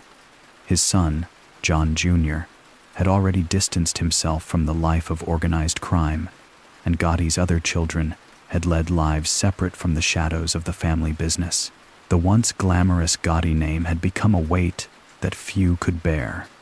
Even as his body weakened, Gotti clung to the idea that his legacy, the empire he had built, would live on through his family. When Gotti finally passed away on June 10, 2002, the world had changed. The mafia, once a dominant force in American organized crime, had been under intense pressure from law enforcement for decades, and Gotti's death marked the closing of a chapter in that history. The media coverage of his death was less about mourning the man, and more about reflecting on his notorious legacy. To some, Gotti was still a hero, an outlaw who had played the game and lost. To others, he was a cautionary tale, a reminder of the eventual toll that crime takes on even the most powerful individuals. In the years after his death, Gotti's name continued to be spoken in the same breath as the mafia's most legendary figures. His story lived on in documentaries, books, and films. For those who had followed his rise and fall, the question of whether he had been a master manipulator or a tragic figure was still up for debate. In the end, Gotti was remembered not just for the crimes he committed, but for the myth he created, one that lived far beyond his time, cementing his place in the annals of American crime history. Even after John Gotti's death in 2002, the FBI's mission to dismantle organized crime did not come to an end. In fact, Gotti's passing only seemed to fuel the agency's commitment to eliminating the mafia's influence in New York and beyond. The void left by the loss of a figure like Gotti, a man who had eluded the law for years, was quickly filled by rising factions within the underworld. But the FBI remained relentless in its pursuit. The Italian-American mafia, while weakened by Gotti's downfall, still had its roots entrenched in various illicit businesses, and the law was determined to finish what had been started. The years following Gotti's death saw a more focused and sophisticated approach by the FBI. The old methods, based on wiretaps and surveillance, had given way to new technology that allowed them to infiltrate the mafia in more subtle ways. With the Gambino family still at the center of many criminal activities, the FBI's efforts shifted towards breaking up the family's structure. While the mafia might have been wounded by the loss of its most famous boss, it was far from defeated. The families remained tightly knit, and their operations were deeply entrenched in businesses such as drug trafficking, money laundering, and extortion. To many, Gotti had been the last symbol of the mafia's old-school bravado, a man who had taken the underworld's traditions and elevated them to the heights of public attention. But after his death, the FBI started shifting its focus to a new generation of organized crime leaders. They recognized that the mafia's true strength lay in its ability to adapt, survive, and find new ways to exploit both legitimate and illegal enterprises. As a result, the Bureau moved its sights to these emerging figures, determined not to let another Gotti rise to prominence. Witnesses began to turn, as they had in the past, but it was the informants who became a key component in bringing down the next wave of mafia leaders. The FBI's success in infiltrating organizations was no longer a matter of simply putting criminals behind bars. It became about disassembling the structure from the inside, ensuring that no one would be able to lead a family as Gotti had done. By securing convictions and continuing surveillance on known crime families, the FBI set about diminishing the once unshakable grip that the mafia had on New York's criminal scene. However, an organized crime didn't disappear overnight. Though weakened, it adapted, and while the FBI made significant progress in breaking down criminal empires, new players, including more diverse groups, began filling the gaps left behind. The task of taking down the mafia had evolved into something far broader, no longer just about capturing a man like Gotti, but rather about eliminating the entire infrastructure of organized crime. In the end, Gotti's death had not been the end of the war between law enforcement and the mafia. Rather, it had marked the beginning of a new, quiet phase in the battle, one in which the lines between the old and new criminals became ever more blurred. The FBI's pursuit of organized crime remained as sharp and focused as it had been during Gotti's time. Even after the fall of John Gotti and the subsequent disbanding of his criminal empire, the Gotti family's name remained synonymous with the mafia. While John Gotti Jr., he had no intentions of stepping into his father's shoes as the leader of the Gambino family. He found himself repeatedly linked to organized crime in the years following his father's death. The younger Gotti was well aware of the legacy that loomed over him, a constant reminder of his father's rise and fall. The Gotti name, still notorious across New York and beyond, brought with it a certain level of reverence and fear within the criminal underworld. John Jr. struggled with the weight of the family's reputation, attempting to forge his own path, while often finding himself under intense scrutiny from law enforcement. Like his father before him, he was the subject of multiple investigations. Yet, despite the aggressive efforts of the FBI and other agencies to tear down any remnants of the Gotti influence, John Jr. maintained a prominent place within the world of organized crime. His actions, though less publicized than his father's, continued to resonate in the shadows of the mafia world. The younger Gotti's involvement with the mafia was not limited to merely retaining power or influence. His legacy was tied to a network of loyalties, secrets, and criminal enterprises that had been forged under his father's rule. Even without holding an official title, John Jr. was a figurehead in the Gambino family's operations. He was rumored to have had control over a range of illegal activities, from extortion and money laundering to ties with old associates and business ventures that blurred the lines between legal and illegal enterprises. While John Jr.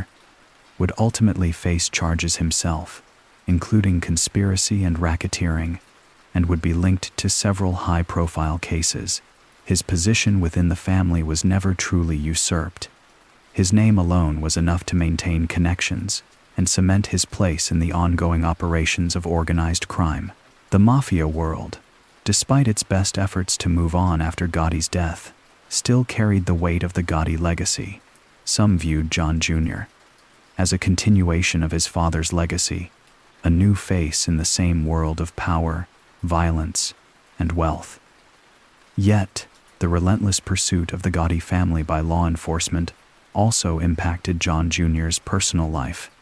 His relationships, his businesses, and his freedom were all threatened by his connection to the family's criminal past. In many ways, his life became a mirror image of his father's, caught between the forces of power and the law, constantly on the edge of being pulled into the system that had spent years chasing his father. Despite attempts to distance himself from the mafia's darker side, The legacy of the Gotti name remained, and the family's presence in the underworld remained a significant force.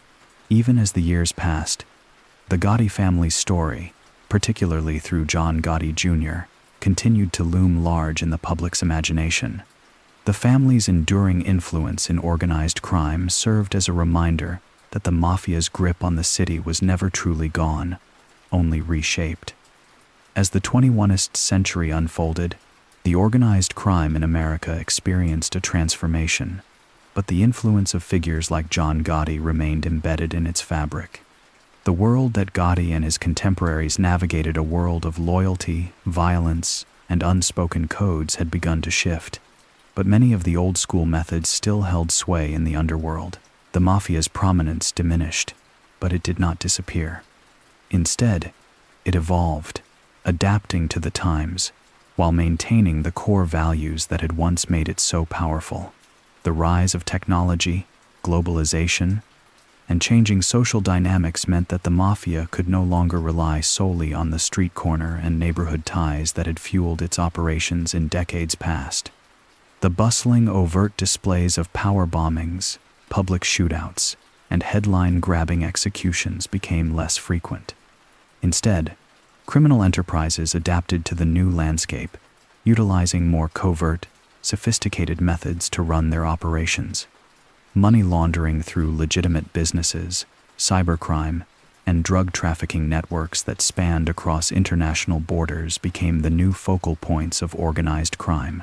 However, the old-school ways, those learned in the streets of New York or the back rooms of clandestine meetings, still had a place.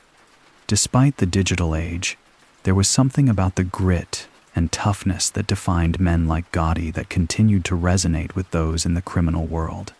The respect, fear, and loyalty that once revolved around mob bosses like Gotti was now instilled in the new leaders of the underworld, though it was often more subtle, more hidden beneath layers of legitimate businesses and complex financial dealings. While the Gotti era represented the last of the mafia's golden age, his influence still shaped how the criminal world functioned. His charisma, public image, and ability to navigate both the streets and courtrooms set a precedent for how future generations of mobsters would conduct business. The media and public fascination with his persona added to the myth, making him a symbol of defiance and power in a world that was rapidly changing.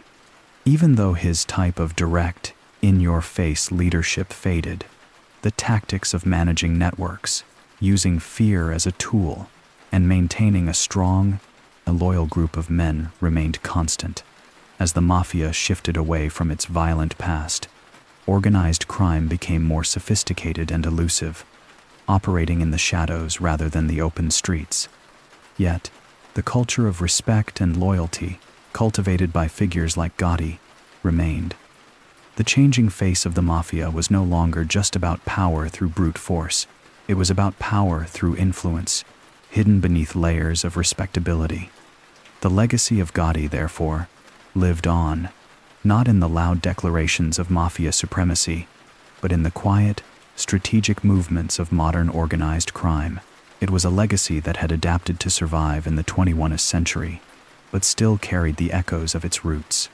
John Gotti's criminal operations were a masterclass in strategic thinking and ruthless execution. He was more than just a mob boss.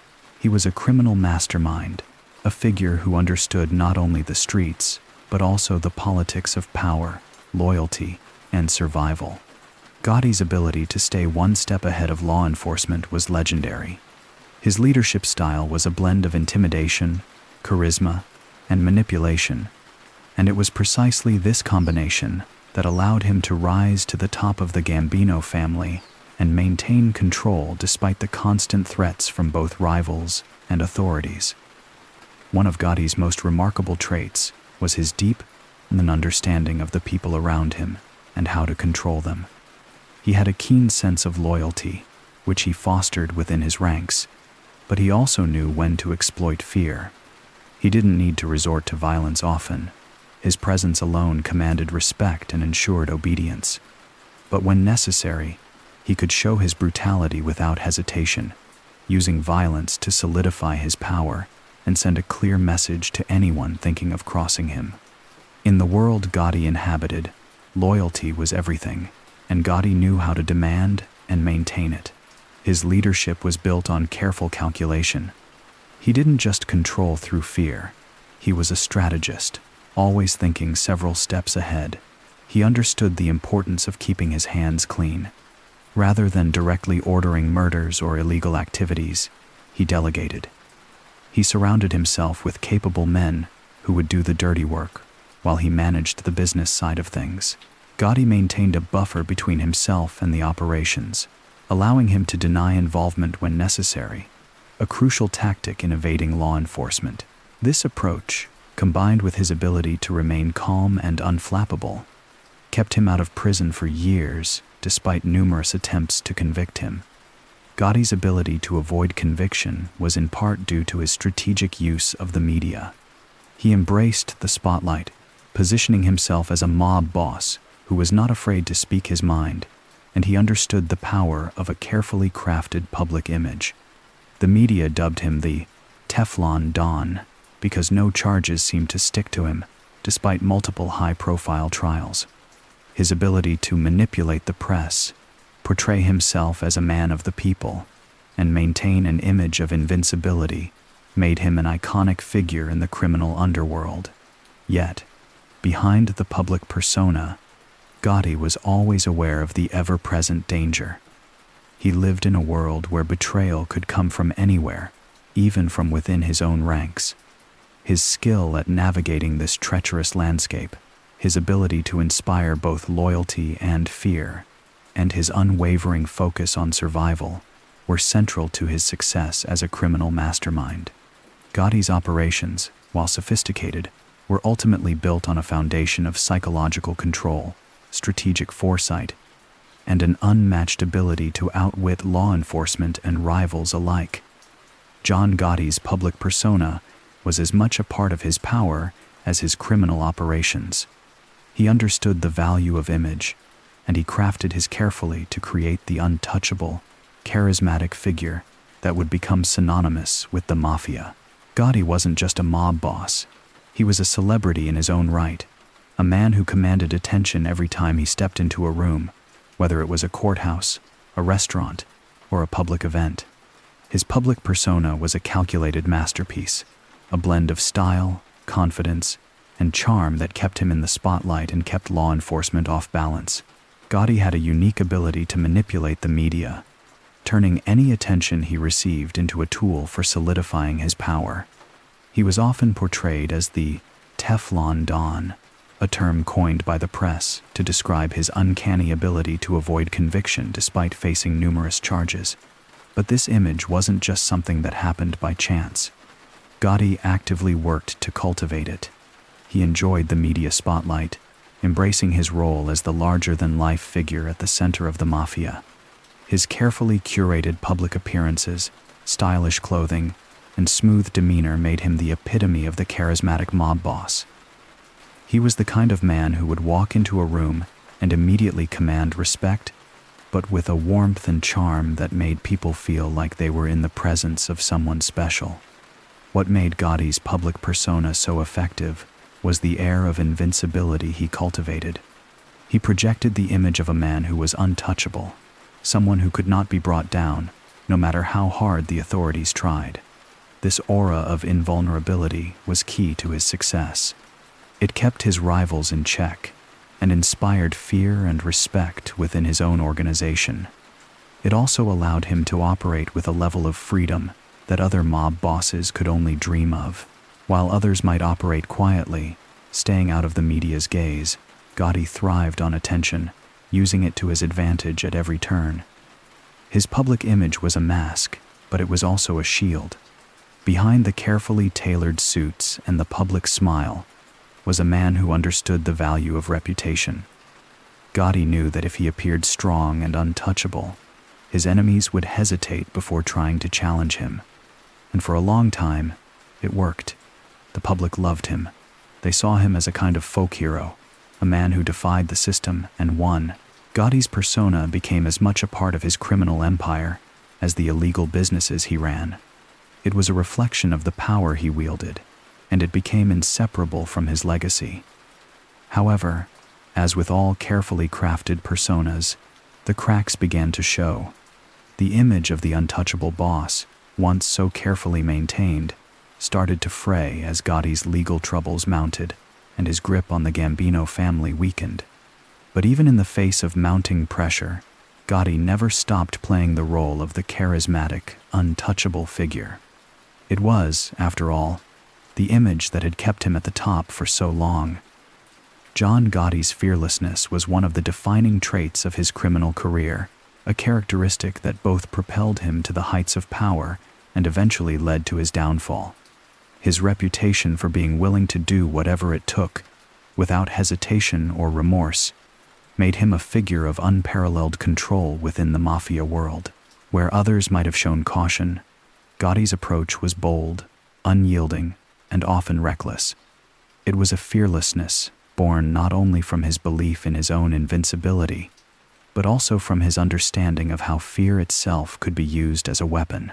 Gotti's approach to violence was calculated and brutal. He knew that in the world he inhabited, power was something you took, often by force. It wasn't enough to be feared. You had to make others fear you at every turn. When the need arose, Gotti wasn't hesitant to pull the trigger or order someone's execution. His control over the Gambino family was maintained through an iron fist, and the people around him knew that disobedience or betrayal meant death. Gotti didn't just punish those who crossed him, he made an example of them, using violence as a tool for maintaining dominance and asserting his position. For Gotti, violence wasn't just about eliminating threats, it was a symbol of his authority and a way to establish an undeniable presence in the criminal underworld. But while Gotti's fearlessness in the face of danger was key to his power, it was also what made him a dangerous enemy. His enemies, both within and outside the mafia, knew that he was a man who would stop at nothing to protect his empire and his image. His willingness to engage in acts of violence, whether publicly or behind closed doors, left no room for doubt about his resolve. He understood the psychology of fear deeply and wielded it like a master strategist. Gotti knew that fear didn't just control people, it shaped their actions, making them think twice before crossing him. Despite the brutal side of his nature, Gotti's fearlessness was also intertwined with a kind of boldness in the face of the law. As the so-called Teflon Don, Gotti repeatedly managed to evade conviction in high-profile cases, not due to lack of evidence, but through his unshakable belief that the system couldn't touch him. The media, the courts, and law enforcement, none of them could break him. His ability to escape conviction time and again only reinforced his aura of invincibility, and the more he got away with, the more fearless he became. However, Gotti's fearlessness also contained the seeds of his demise. His unchecked confidence led to overconfidence, and that, in turn, made him careless in ways that he hadn't been before. His rivals, the authorities, and even his own underlings began to see through the bravado, recognizing that Gotti's greatest strength, his fearlessness, was also his greatest vulnerability. Even the most powerful men can fall when they believe they're untouchable, and for Gotti, that reality would eventually catch up to him. In the wake of John Gotti's downfall, the landscape of organized crime began to shift dramatically. Gotti, once the face of the mafia in New York, had reigned with a level of power and infamy that defined an era of old-school mob operations. But his conviction and eventual life sentence signaled the end of an era. His fall from grace exposed vulnerabilities within the mafia's operations, forcing the criminal underworld to adapt in ways it hadn't before. The traditional ways of running operations through fear, loyalty, and the tight-knit structure of the family were challenged. In the years after Gotti's imprisonment, the mafia was forced to confront the changing realities of law enforcement, technological advances, and shifting public perceptions. Surveillance techniques that had once been rudimentary began to evolve into sophisticated methods that could track and infiltrate criminal organizations with precision. Wiretaps, undercover agents, and digital monitoring became powerful tools for the authorities, making the old ways of operating less effective and riskier for the mobsters who continued to follow Gotti's lead. Moreover, the changing dynamics of the mafia's leadership began to reflect the new environment, where once power had been consolidated in a single figurehead like Gotti. New bosses rose to prominence with a more discreet approach. The overt displays of power and violence that characterized Gotti's reign were replaced with more subtle, strategic movements. It became clear that survival was no longer about loud gestures and public shows of strength. Instead, the focus shifted to consolidating wealth, forging alliances, and avoiding the spotlight. The new generation of mobsters learned quickly that maintaining power in the digital age required discretion, anonymity, and the ability to work under the radar. The rise of these more clandestine operations also coincided with the increasing globalization of organized crime. The old mafia families that once dominated specific cities and neighborhoods began to lose their monopoly. As their influence waned, other criminal enterprises, including drug cartels and international syndicates, began to gain ground. The mafia, once the undisputed king of crime in America, was now forced to share its territories and operations with new players who were more ruthless and less bound by tradition.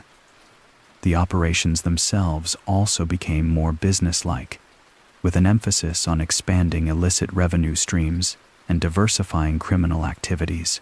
The traditional rackets such as extortion, loan sharking, and labor racketeering remained in place, but the focus shifted to more modern money-making schemes. Drug trafficking, cybercrime, and international arms dealing took center stage, providing the mafia with a lucrative yet riskier stream of income. Gotti's downfall not only marked the end of a particular chapter in mafia history, but also signaled a seismic shift in how organized crime operated in the 21st century. The changing landscape of the mafia was one of adaptation, evolution, and ultimately, survival, where the old guard gave way to a new generation that understood that in the modern world, quiet, calculated moves would often achieve more than brash displays of power ever could. John Gotti, the notorious Teflon Don, became much more than just a mob boss in the eyes of many. He became a symbol of defiance against the establishment. His rise to power, coupled with his unyielding persona and his ability to slip through the cracks of the law, fueled the myth of a man who refused to bow to authority. For those who saw the government and law enforcement as corrupt or oppressive, Gotti was a hero, a living testament to the power of resisting the system. To the public, especially in the rough neighborhoods of New York, Gotti wasn't just a criminal.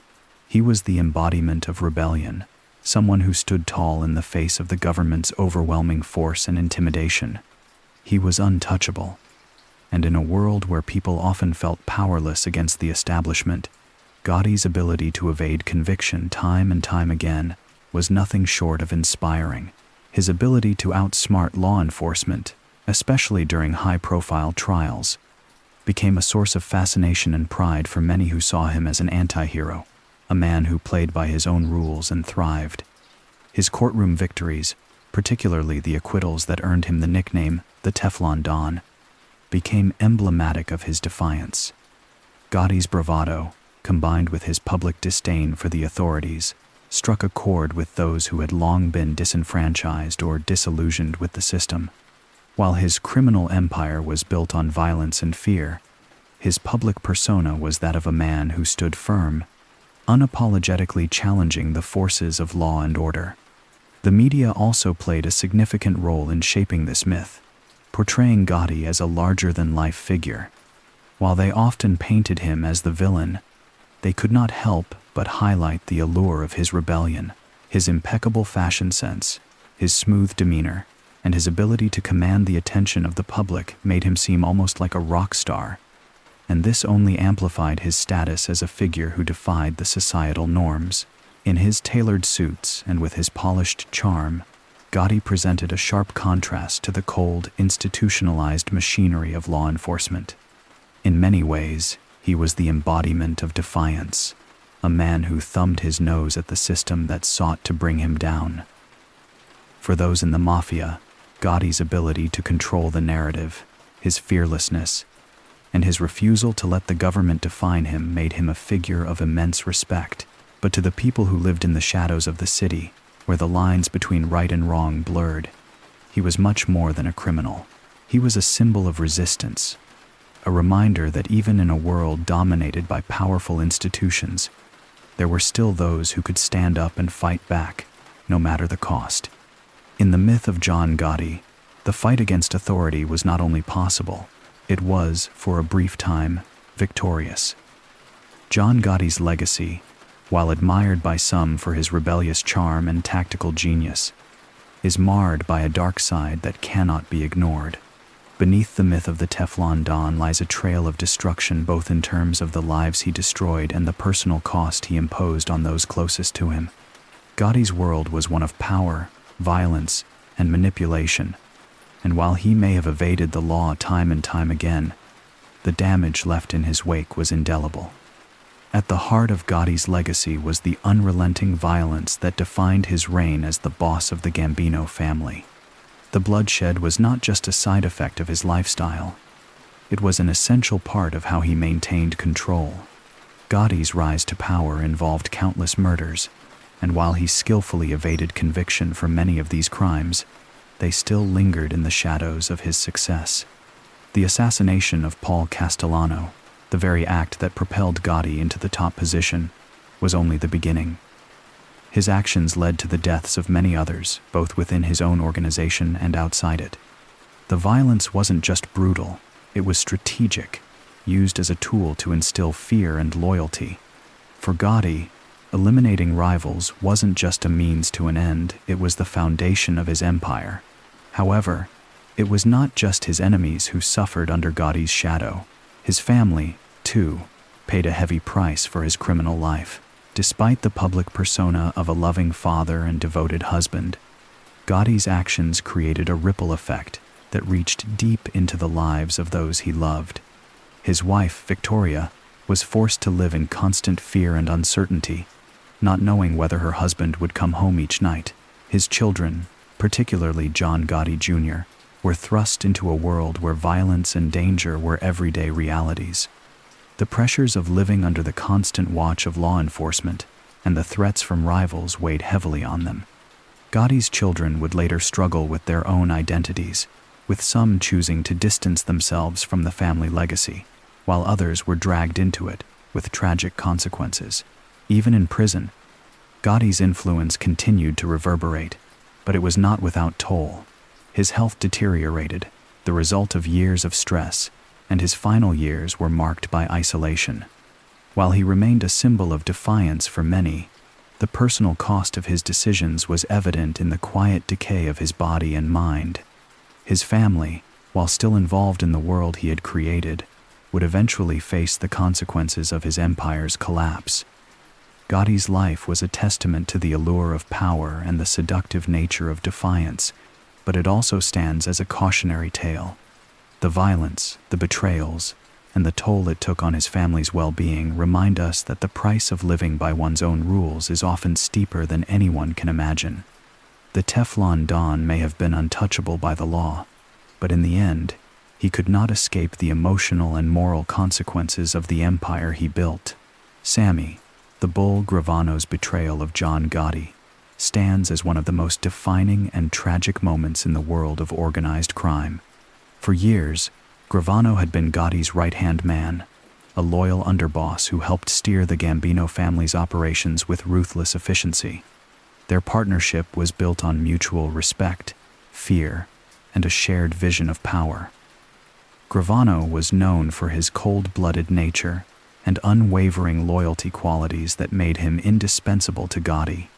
Yet, behind the facade of loyalty, a storm was brewing, and what would ultimately unfold would change the course of both their lives. Gravano's betrayal didn't happen overnight. It was a culmination of years of tension, personal ambition, and, ultimately, a survival instinct that overshadowed his loyalty to Gotti. For all of Gotti's charisma and power, He had made enemies within his own ranks, and Gravano was among those who saw firsthand the toll Gotti's leadership took on the family.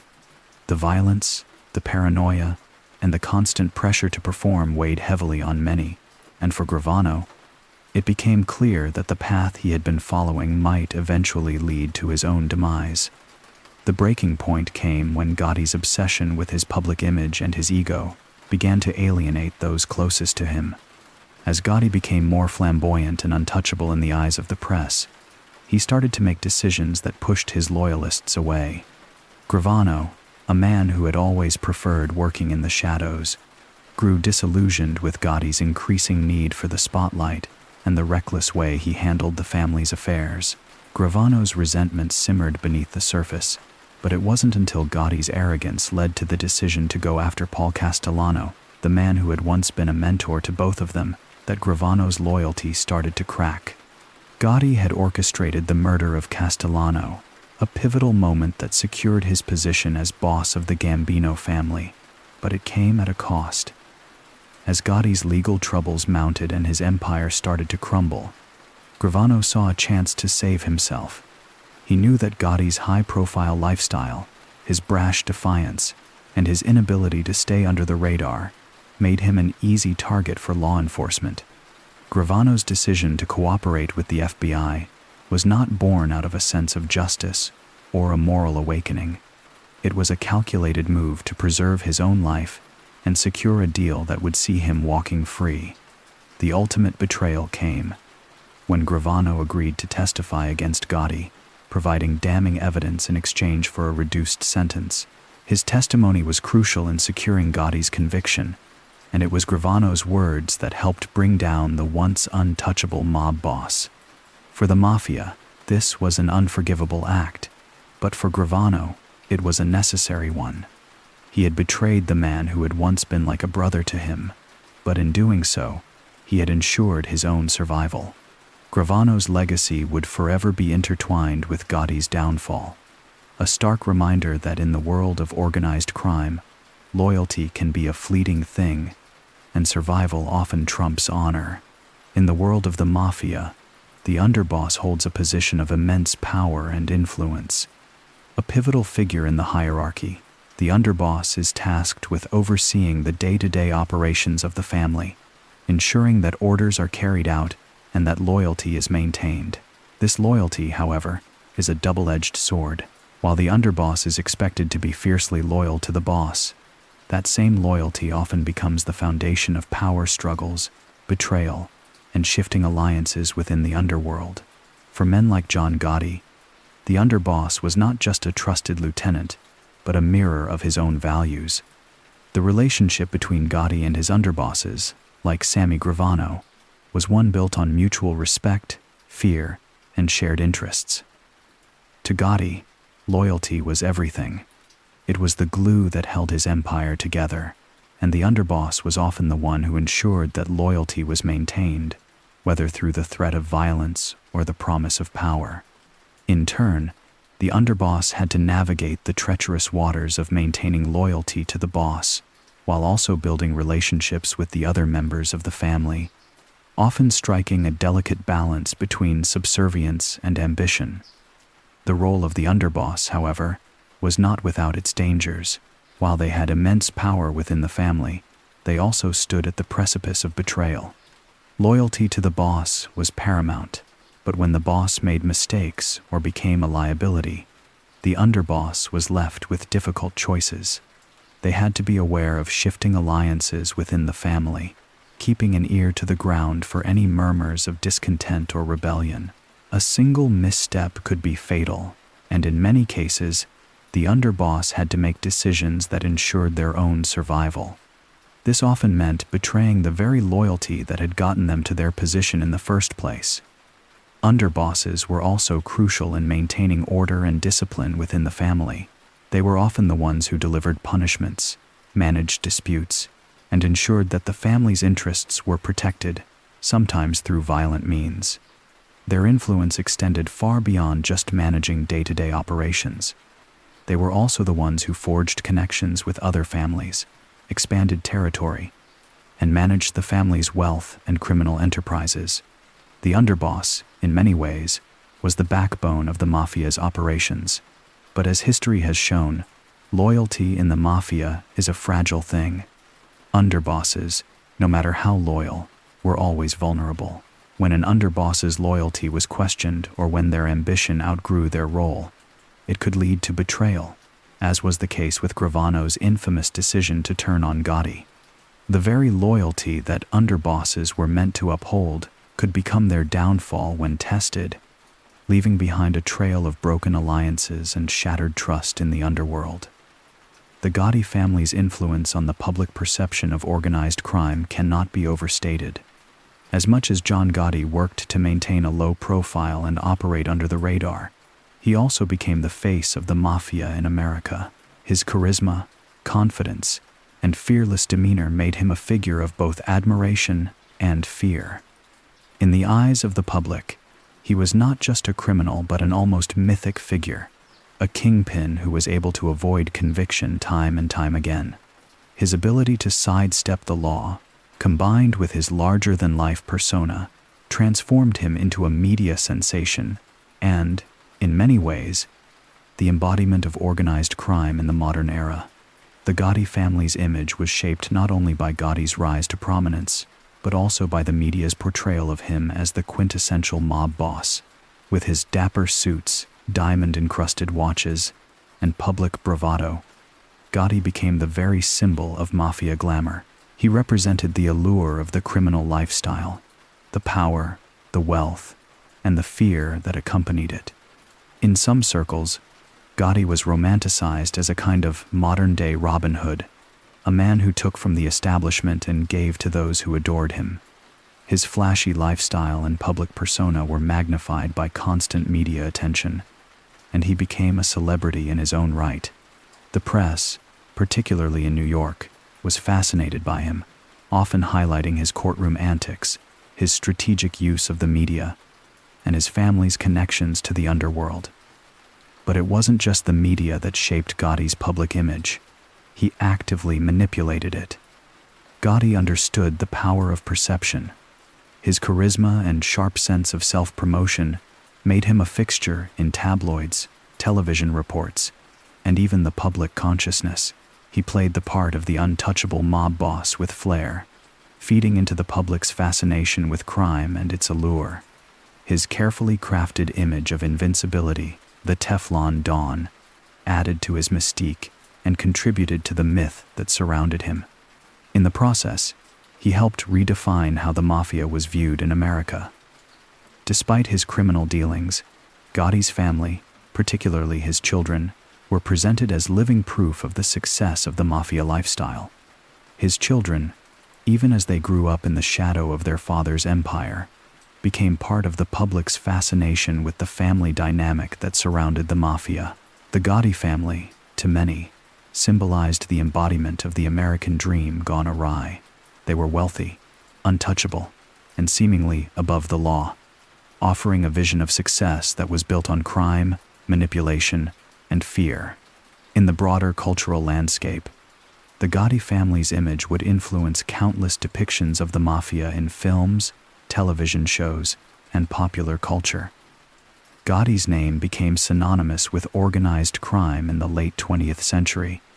He not only cemented the mafia's place in the American psyche but also became a symbol of rebellion against authority, an icon who would live on long after his fall from power. As John Gotti's life entered its final years, prison became a cold and unforgiving reality. The man who had once controlled the streets of New York with an iron fist now found himself confined to a small cell, far removed from the power and influence he had once enjoyed. Despite his criminal genius, Gotti, known for his invincibility and ability to avoid conviction, could not escape the walls of prison.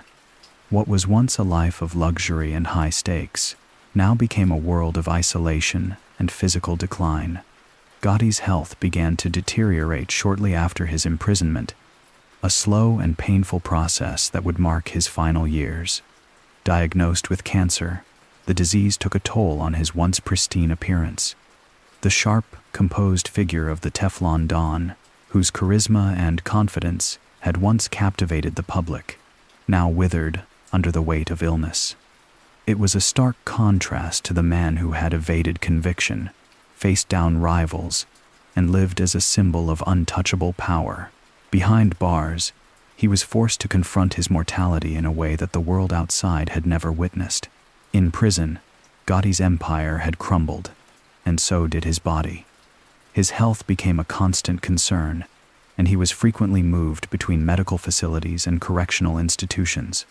The once feared mob boss now found himself depending on others for even the smallest comforts, no longer in control of his fate, as he had been in the past. His presence in the mafia world was reduced to nothing more than a distant memory, as his family tried to maintain what was left of the legacy. But the weight of time, illness, and the law had finally caught up with him.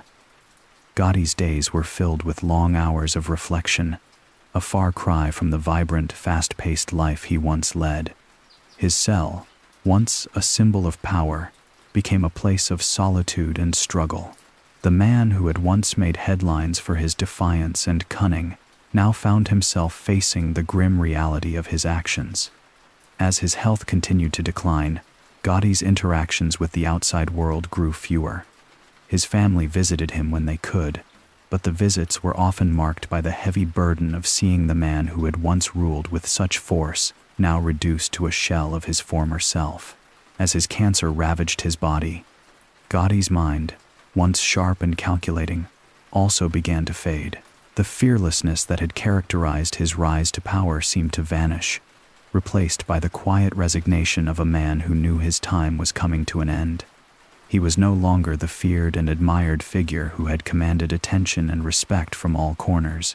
Now, he was a man facing the inevitable, a man who had lived his life by the gun, now caught in the inescapable grip of his own mortality. In the end, Gotti's last days in prison were marked by the realization that even a man who had once been untouchable could not escape the toll of time, illness, and the consequences of his own choices. His health failed him, and on June 10, 2002, John Gotti passed away in prison, leaving behind a legacy that would live on, but one that was forever altered by the man who had once been at the top of the world. John Gotti's fall from grace was a long time coming, a culmination of years of defiance, calculated moves, and ultimately, a series of miscalculations that would lead to his undoing. For so long, Gotti had lived with the aura of invincibility, his reputation as the Teflon Don cemented by his ability to slip through the fingers of law enforcement time and time again. He had evaded conviction in high-profile cases, escaped the long arm of the law with the precision of a master tactician, and continued to reign over the Gambino family with a mix of ruthless determination and sharp intelligence. But as much as Gotti tried to maintain the persona of the untouchable mob boss, the walls around him were slowly closing in. The end of Gotti's reign was marked by the one thing he could never outrun: betrayal. His trusted underboss, Sammy the Bull Gravano, turned on him, becoming the key witness in the case that would finally bring Gotti down. Gravano's decision to cooperate with the government shattered the myth of Gotti's invulnerability. The Teflon Don, who had once dodged countless charges, now faced the full force of the law in a way he had never experienced before. With a solid case against him, prosecutors finally had the evidence they needed to secure a conviction. In 1992, after a high-stakes trial, Gotti was convicted on charges of murder, racketeering, and a slew of other crimes. The man who had once ruled New York's criminal underworld was sentenced to life in prison without the possibility of parole. It was a stunning fall from the heights of power, a reminder that no one, no matter how untouchable they seemed, could escape the eventual reckoning. Gotti's conviction marked the end of an era for the mafia, and for him personally, it was the crushing reality that his empire had finally crumbled. The trial itself was a spectacle, drawing attention from the media and the public alike. Gotti, once the charismatic and untouchable face of organized crime, was now just another convicted felon, his life reduced to a prison sentence. The courtroom, where he had once swaggered with the confidence of a man who believed he was beyond reproach, now felt like the final stage of a long performance. The Teflon Don was no longer the star of the show. Instead, he was the subject of a sobering reality, one that had caught up with him in the most brutal way. Even in prison, Gotti's life would never be the same. His health deteriorated, and the man who had once commanded fear and respect found himself facing the ultimate consequence of his criminal career: time.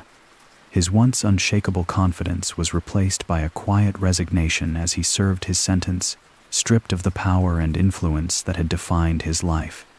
The end of Gotti's reign marked the death of an era in organized crime. His conviction was the final blow to the myth that he had created, and it served as a reminder that no one, not even the Teflon Don, was truly untouchable. In the years that followed, the mafia would evolve, but Gotti's story would remain a cautionary tale of power, betrayal, and the inevitable price that must be paid for a life lived outside the law. The Gotti family's legacy has remained a powerful, if complicated, force in the world of organized crime, stretching far beyond John Gotti's time. His rise to prominence, his dramatic fall, and the indelible mark he left on both the mafia and American culture ensured that the Gotti name would resonate for years to come. His children, particularly his son John Gotti Jr., found themselves tied to that legacy, whether they embraced it or tried to escape it. For better or worse, the Gotti name carried the weight of history, a history built on power, violence, and the glamour of mob life. The younger Gotti, like his father before him, struggled with the expectation to live up to an image far larger than life. In the years following his father's conviction and eventual death, John Jr. became a focal point of the Gambino family's future. His role in the family business, though not as overtly flamboyant as his father's, drew the attention of both law enforcement and the media. As the son of the infamous Teflon Don, he was seen as the heir apparent, expected to carry the torch of the family's criminal empire, though the weight of that expectation was a constant pressure. But even as the Gotti family tried to maintain its grip on the mafia world, the landscape of organized crime was evolving. Law enforcement tactics grew more sophisticated, and with the decline of traditional mob activities, a shift toward more discreet, corporate-style criminal enterprises took hold. Still, the influence of the Gotti family lingered, embedded in the stories of old-school mobsters who sought to emulate John's style of leadership and fearlessness. His charisma, his ability to manipulate both the press and his inner circle, became a blueprint for those who followed in his footsteps. Though John Gotti Jr. eventually stepped away from the life of organized crime, attempting to distance himself from the shadows of his father's empire, the Gotti name remained an attraction for those looking to gain power in the underworld. The idea of the Gotti lifestyle continued to hold sway, drawing in young men eager to follow in the footsteps of a man who once appeared to defy the very justice system that sought to destroy him. John Jr.'s own legal battles, his attempts to distance himself from his father's legacy, and his later efforts to rebuild his life as a businessman were never fully able to erase the imprint left by his father's name. The Gotti family's influence still echoes through the underworld, shaping the way that future generations of mobsters think about power, respect, and the criminal code. The stories of John Gotti's reign, his rise and fall, continue to be retold, inspiring new generations of crime figures who see his life as both a cautionary tale and a model of defiance. Even though the world of organized crime has changed, the Gotti family's imprint remains, a testament to the enduring appeal of their legacy, however complicated it may be. John Gotti's legacy has long been a subject of heated debate, with opinions sharply divided on whether he should be remembered as a martyr to the mafia or as a ruthless gangster who prioritized power and violence above all else. To some, Gotti represented the last of the old-school mobsters, a man who stood by his code and refused to be broken by the system. He became a symbol of defiance, a man who refused to bend to authority, someone who waged a public war against law enforcement and the government.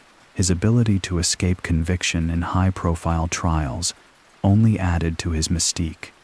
The media, eager to latch onto his defiant persona, often portrayed him as a sort of anti-hero, someone who stood as a giant figure in the underworld, unafraid and untouchable. His public persona as the Teflon Don seemed to embody the spirit of rebellion, elevating him from just another gangster to something more, something iconic.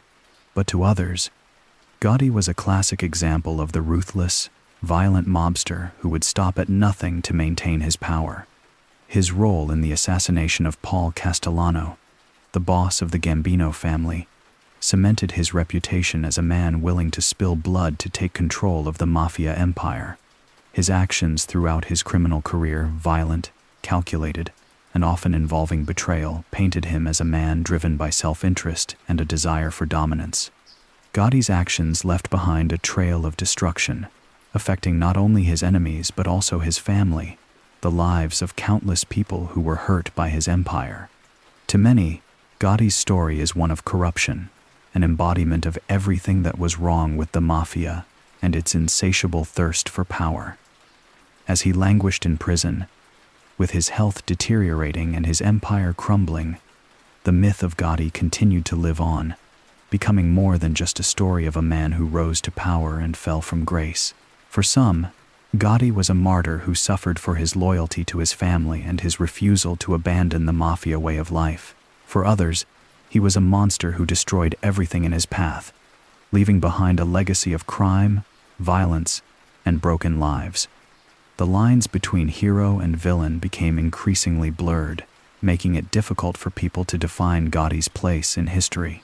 Was he a martyr, willing to sacrifice everything for his family, his honor, and the code he swore to uphold? Or was he simply another ruthless gangster, consumed by greed and power, who used violence to create a kingdom of fear? In the end, perhaps Gotti was both. A man who was as capable of loyalty and love as he was of betrayal and bloodshed. His life was a complex mix of contradictions, a story of a man who simultaneously defied authority and embraced the darkest aspects of criminal life. The debate over whether he was a martyr or a monster may never have a clear answer.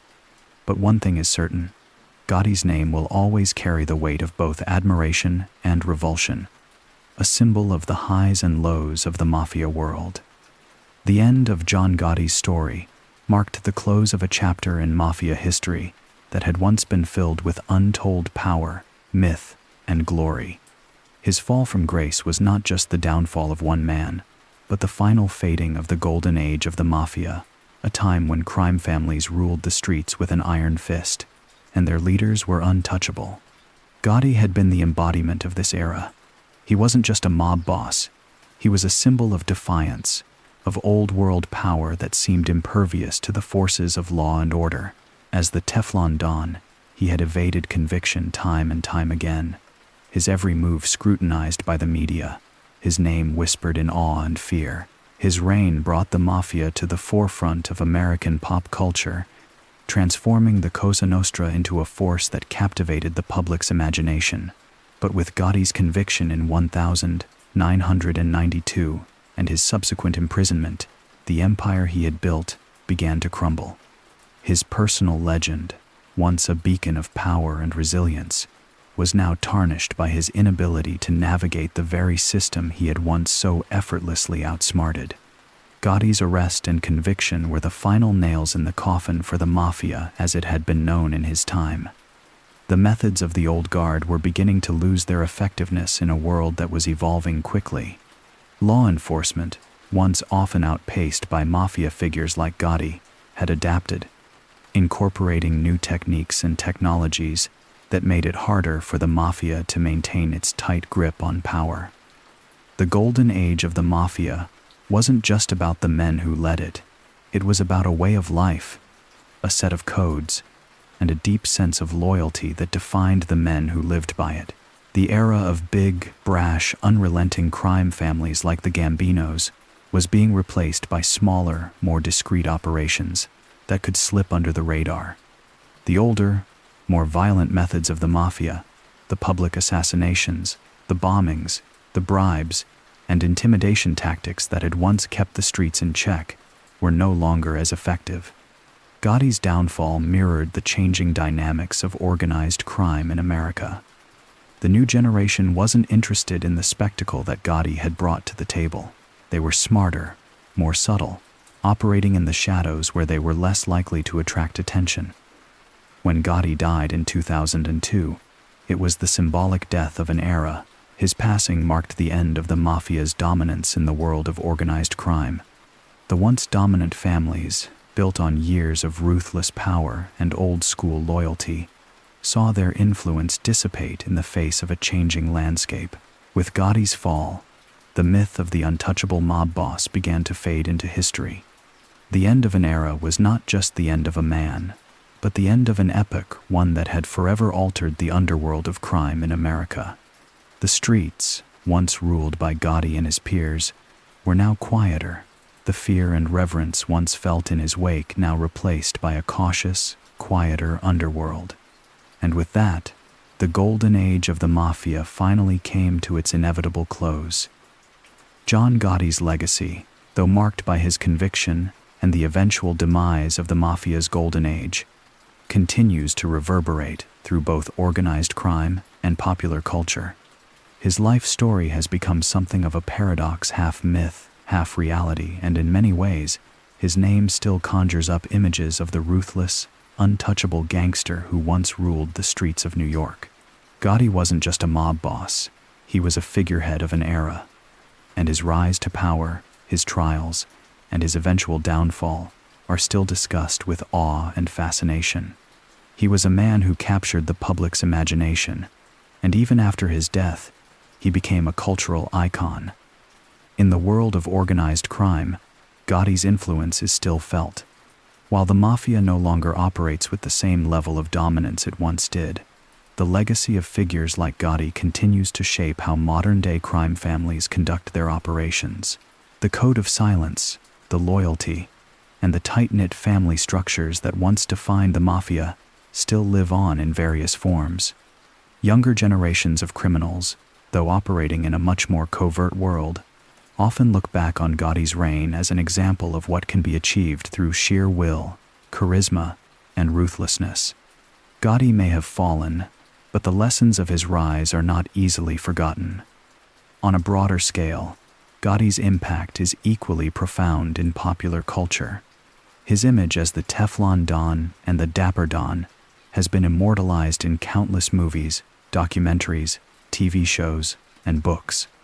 His life story has been rehashed and glamorized, turning him into the quintessential gangster that the public adores and fears in equal measure.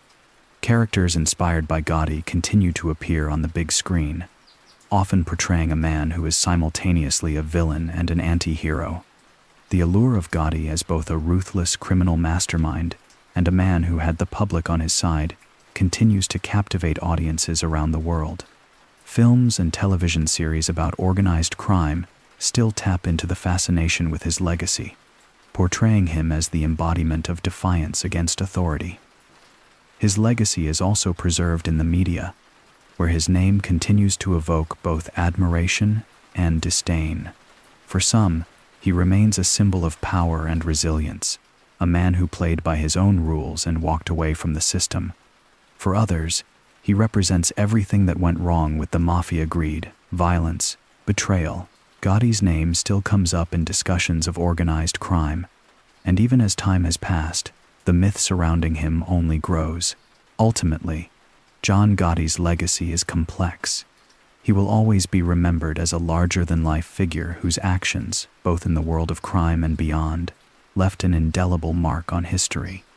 The man who once ruled with impunity has become a symbol, not just of the mafia's past, but of a particular brand of defiance and power that, for better or worse, continues to fascinate.